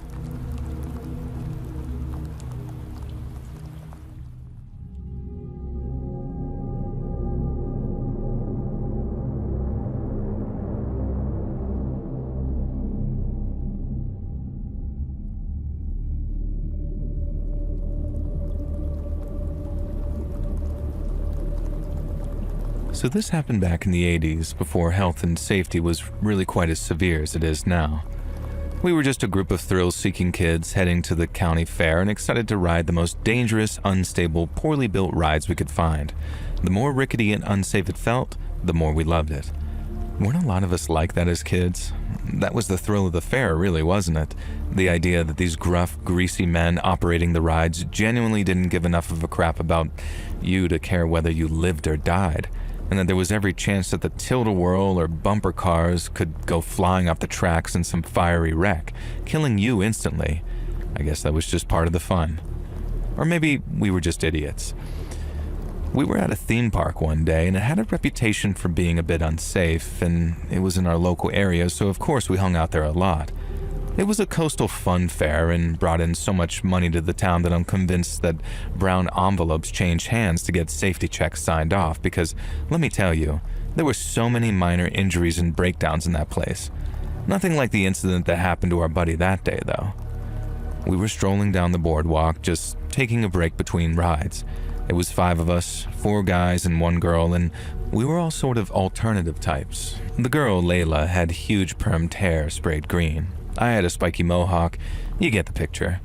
People kept away from us even though we were just really posers, honestly, and wouldn't have hurt a fly. Our one buddy, though, the real thrill seeker, had decided that the real punk move was dressed like a 50s dad with a beige tank top, braces, chinos, and thick-rimmed glasses. It was honestly hilarious. These 4 stereotypical alternatives and this one guy who looked like if he were any more square, he'd be a Tetris piece. The square one, obviously, but it was hilariously ironic. He was the wildest one of us, and while I wouldn't say that he was the leader, he definitely was the linchpin that kept us all together. His idol was Andy Kaufman, and if that gives you any idea as to what kind of guy he was, in fact, hey, let's just call him Tony, as in Tony Clifton, the beloved Andy Kaufman character. Our buddy was always doing that impression, and he'd get a kick out of this. And so we were just wandering around and chilling when Tony stopped us all, acting all covert-like, and ushered us to duck into this little alleyway. I went to ask him what was up, but he put his finger to his lips theatrically and pointed towards this little shed where he could hear 2 carnival workers talking. They were talking about one of the roller coasters, a fairly mid one, not even one that we'd usually bother with. One of them was telling the other one that the safety bars in the second was being a bit screwy, and so to make sure that they told the other guy running the coaster to really slam it into place, or better yet, not use that specific carriage at all. Now Tony looked at the rest of us and just whispered, "We're doing this," and then took off into a sprint, running toward the coaster. We jogged behind him, completely aware of what he had planned without him even having to explain it to us. He was going to ride the coaster without the safety bar down and figured that if he could get there before the employee could warn the current guy on shift, he'd be able to make sure that the bar didn't lock. It had been one of his weird life dreams to ride a roller coaster bareback, as he put it. We got to the coaster, which didn't even have a line because it wasn't that popular, and the rest of us were like, "No way, man, we're not stupid. You do it if you want to," and so we did. We watched from the ground as Tony let the employee push the safety bar down, and then he gave us a wink and a thumbs up and sort of cheekily showed us that the bar wasn't locked in place properly. And the ride took off. We could see that Tony was holding the bar steady, and goddamn him, he was managing it, and he was using one hand to make sure that the bar didn't fly open and the other to hold himself in place against the coaster. It was honestly really impressive. We really thought that he was going to do it. The absolute maniac was going to fulfill his dream of riding that coaster bareback. And then came the incline and the big drop. At the top, Tony leaned down towards us, a speck in the distance, and gave us another thumbs up. I guess he misjudged exactly when the roller coaster was going to shoot downward because he wasn't actually holding on when it did so. And so the roller coaster shot forward to begin its descent, building speed over the arch at the top, and Tony went flying out of that cart and through the air. And I swear it felt like slow motion. Our friend's body catapulting out of the roller coaster and through the air. And I swear I saw a smile on that doofus's face, but that could have just been wishful thinking. Screams were erupting around me as people saw the body flying off that roller coaster, but it all sounded underwater to me. And my eyes just followed my friend as he ragdolled through the air. For a moment, I wondered if maybe he'd land in the sea and be fine, but I could see that he was heading toward the forested area just behind the park. I ran faster than I'd ever run before, and by now, Tony's body had disappeared from sight beyond that tree line. Now, I was the first to reach the scene, and what met my eyes wasn't so much a human body anymore. It was pieces of a body. Like a person had exploded from within. I don't know if this was because he'd hit some trees on the way down or what, but I can only imagine from the amount of damage that it was very quick and he didn't really feel it. I felt it though, deep in my heart and soul, and I've been feeling it ever since. I see that scene in my dreams at least once a month, and yet I somehow know that our goofy, ridiculous friend Tony would absolutely get a kick out of dying by being catapulted off of a roller coaster. Just maybe not 21 years of age. I think he would have liked to live a bit longer than that, honestly. Unsurprisingly, this death was a bit of a step too far for that theme park and was forced to close down. It eventually reopened a few years later under new ownership. Tony's family tried suing the park, but it turns out that the workers who had been talking about the damaged ride had overheard Tony's declarations about riding it. And eventually, under oath, a couple of the group had to admit that Tony knew the ride was faulty, but that he'd intentionally ridden it unsafely. Now, I really don't think that Tony would have wanted that park to get in trouble for his own actions. His family did still get a payout, and the owners dealt with some hefty fines. But I think the alternative would have left them liable for manslaughter, and I know Tony wouldn't have wanted that. He died doing what he loved, riding a roller coaster in the most dangerous way possible, and while I miss him every day, I can't help but hope that he's up there somewhere, laughing his ass off with Andy Kaufman at his own stupidity.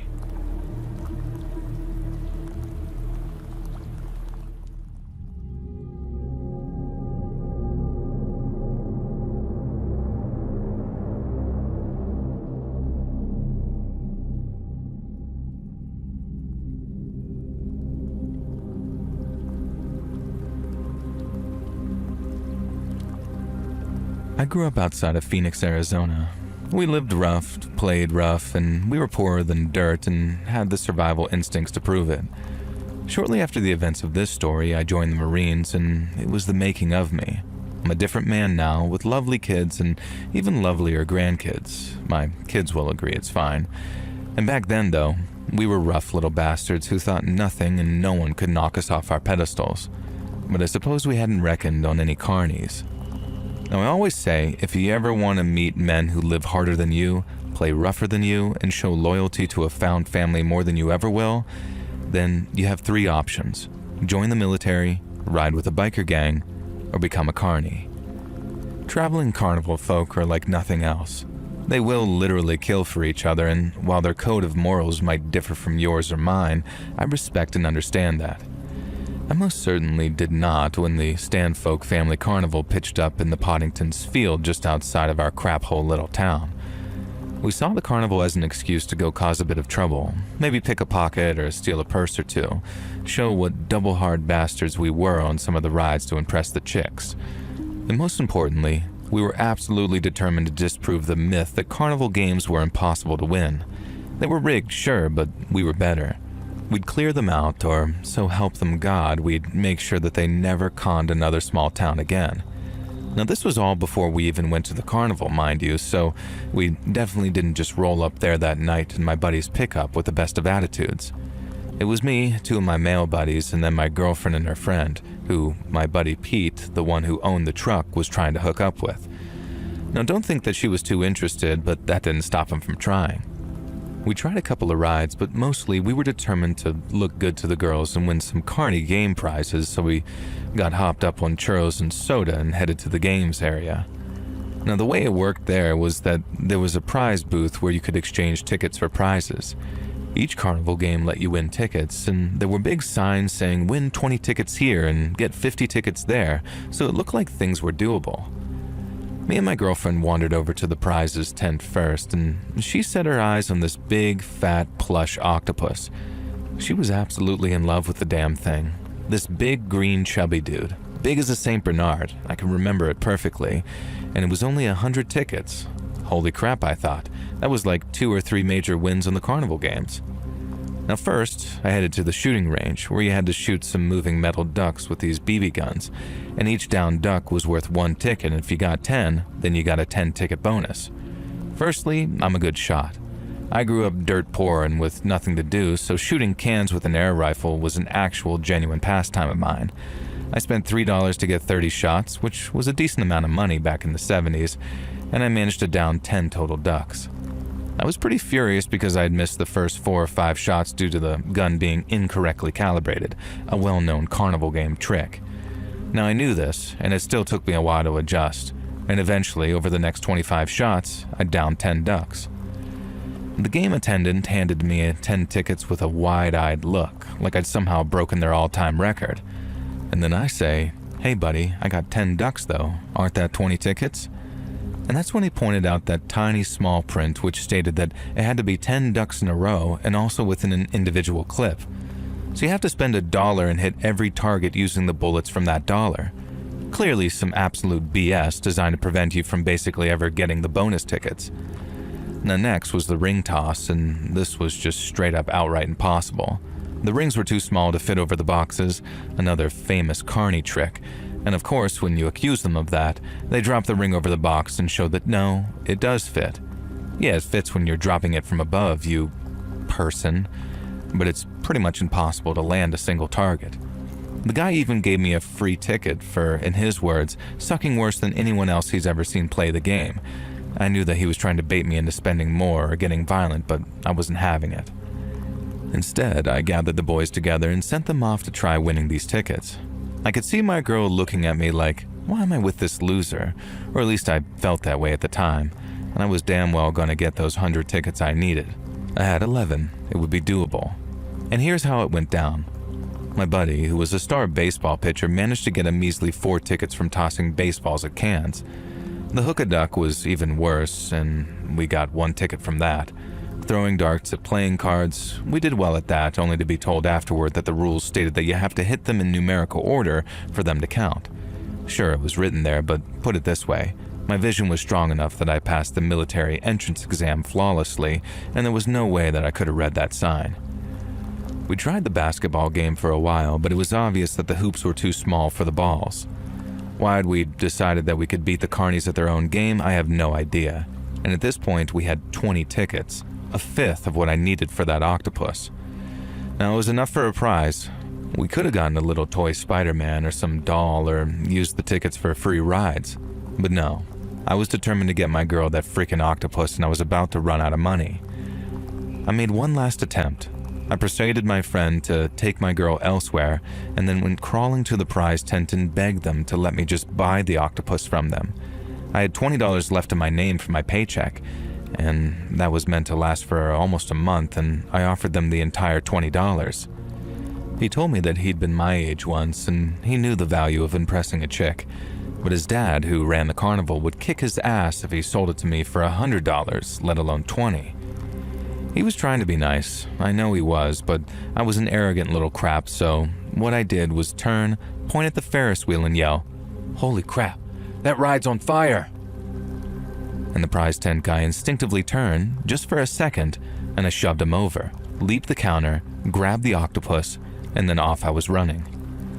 I screamed at my friends to follow me, that we had to get back to the truck. They saw me hooning it down the fairway, waving this giant octopus plushie over my head, and they knew crap was about to go down. And suddenly, I stopped in my tracks. This huge guy holding a chain stood in front of me, and I could see this corporate-looking name tag stuck to his leather jacket that read, Stan Stanfolk, and I guessed he was the owner. He accused me of trying to take off with his octopus, and I said I wouldn't have this if this carnival games weren't rigged and if they had any honor. And this is how I know carnies do have honor. They just see those of us who play their game as entering into a tacit agreement to be screwed, I guess. I've since talked to other carnies about this, including a couple I met in the service, and I feel like I understand where these guys were coming from a lot more now. I didn't at the time, though.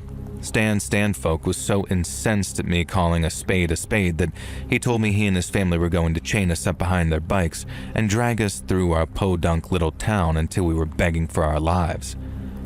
And then chaos broke out behind me.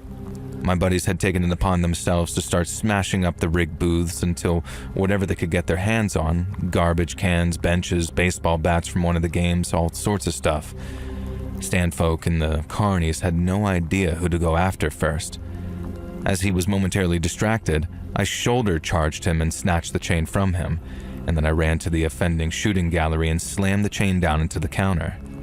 All in all, I don't think we did that much damage, but we did enough so that in our minds, we'd caused the carnies who'd been ripping off honest folk a decent hit to their income. And like I say, I see things differently now, and I think it was our own damn fault for willingly playing games that we knew we couldn't win and deciding that we deserved to win anyway. Maybe others will disagree and think that the carnies got what they deserve. All I'm going to add to this is after I joined the military and had a wage, Stan Folks Traveling Carnival received a small, mysterious donation every month from an unknown source. Now back to the story though, me and the buds floored it. I grabbed my girl and practically carried her to the truck, leaping into the back with her and her friend. Pete got into the driver's seat and our other buddy in the passengers, and we kicked dust and flew out of there. We were not home free though. At least 3 or 4 carnies on motorcycles began chasing us and shouting things we couldn't hear, but they were certainly threats, I would think. And the chase felt like it went on for hours, but it couldn't have been that long. And this was where I made my fatal mistake though. Being a cocky a-hole, I semi-stood up in the back of the bed of the truck and waved the plush octopus at them as if to taunt them. And I freaking lost my hold of the thing, and it flew out of my hands and off into the desert. All that effort, and I'd lost the goddamn octopus anyways. Eventually, the carnies clearly gave up, knowing they'd come off worse than us if the law got involved. And unsurprisingly, they did report our act of vandalism, and the next day the traveling fair had mysteriously left town. Me and my buddies tried to backtrack over the route that we'd traveled during the chase, but there was no sign of that freaking octopus. The girl that I'd been trying to impress broke up with me that next day. Needless to say, she was not impressed by someone who flew off the handle and smashed up a carnival just to steal her a toy. And last I heard, she'd married someone in software, I guess. Now, like I said, I'm a very different guy now. I'm ashamed of that night, and I'm sure there's a carny out there, probably the owner's son that I shoved and stole the octopus from, who tells this same event as his own scary story of the night a group of Arizona rednecks smashed up their carnival. And I can't say I'd blame him. All I know is the military set me right, and I avoided any real legal trouble in my idiot youth, and for both of those things, I'm deeply grateful. And for any carnival folk out there or any fellow Marines, Semper Fi, fam.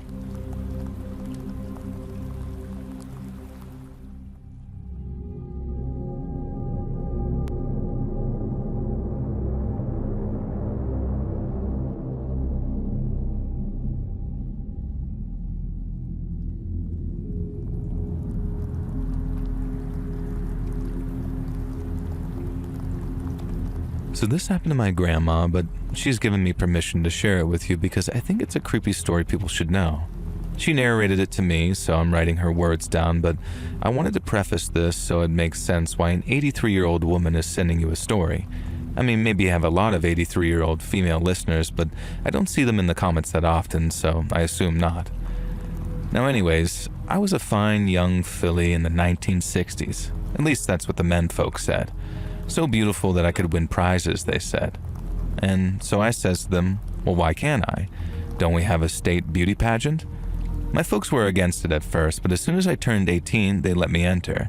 And surprise upon surprise, these men hadn't just been flattering me to get under my petticoats, for which I might add, they would have had my hand in marriage first. I really did have the looks that could win prizes, apparently. I made it to the state finals, and it was an absolute honor, and it was part of the state's grand fair, and this was back in 1967. There were 3 judges, the state governor, the mayor of town in which the finals were being held, and a local businessman who did something with oil. All of these men were perfect gentlemen. I have nothing but nice things to say about how all 3 of these men treated us girls. They made us feel like beauty was something to be proud of, not something tawdry, and honestly, the whole thing was a lot more wholesome and respectful than you hear about in the average beauty pageant. I don't think that I could have seen it through to the state finals if I'd been nothing but a sex object. Now this event is what killed it all for me though, and it was thanks to the most unlikely of sources. There were 5 of us girls, and we were all local winners, so we were all used to the game and all very nice to one another. We were prepping for our first round, which was a catwalk round wearing dresses from a local dressmaker. We were in our drawers when the door burst open and the man stood there. He was a bit on the muscular side, with long hair and I remember a very attractive jawline. He said he was the sheriff's deputy. Us girls, we were all 18, got a bit shy of course and started covering up, and the deputy laughed and told us not to worry. It wasn't anything he hadn't seen before. He had a wife and 2 daughters around our age, and that should have rung alarm bells by itself.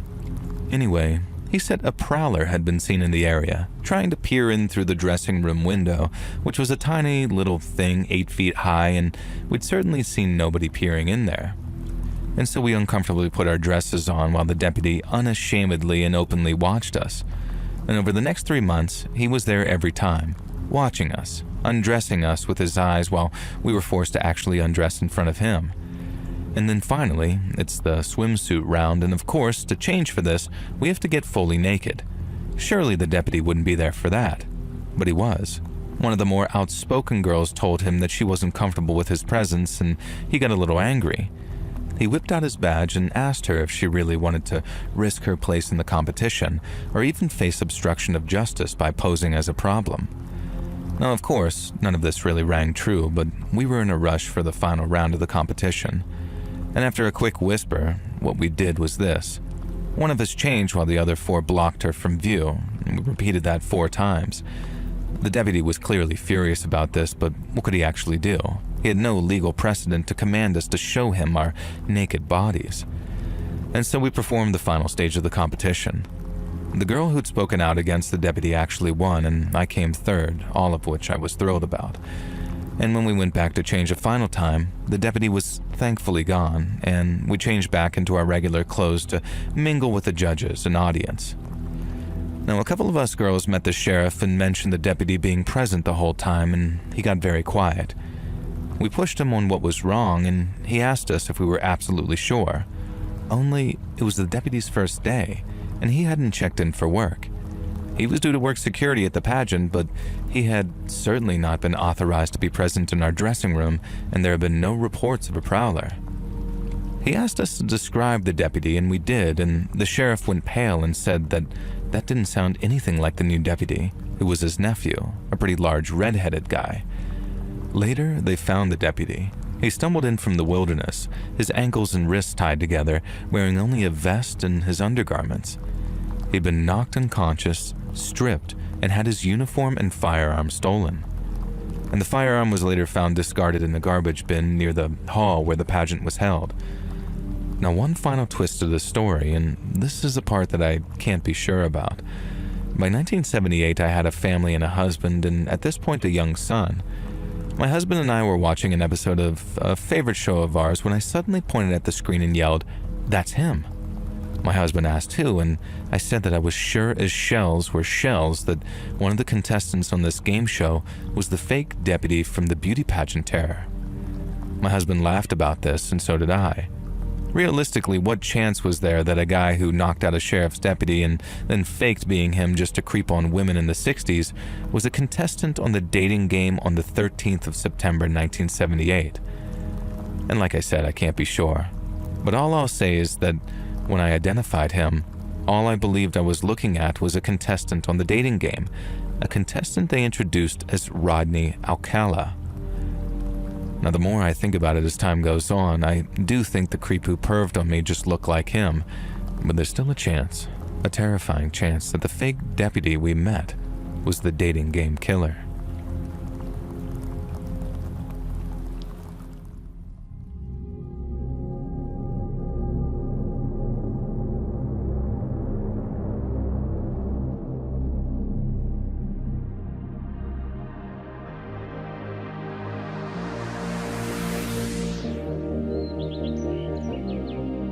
Hey friends, thanks for listening. Don't forget to hit that follow button to be alerted of our weekly episodes every Tuesday at 1 p.m. EST. And if you haven't already, check out Let's Read on YouTube, where you can catch all my new video releases every Monday and Thursday at 9 p.m. EST. Thanks so much, friends, and I'll see you in the next episode.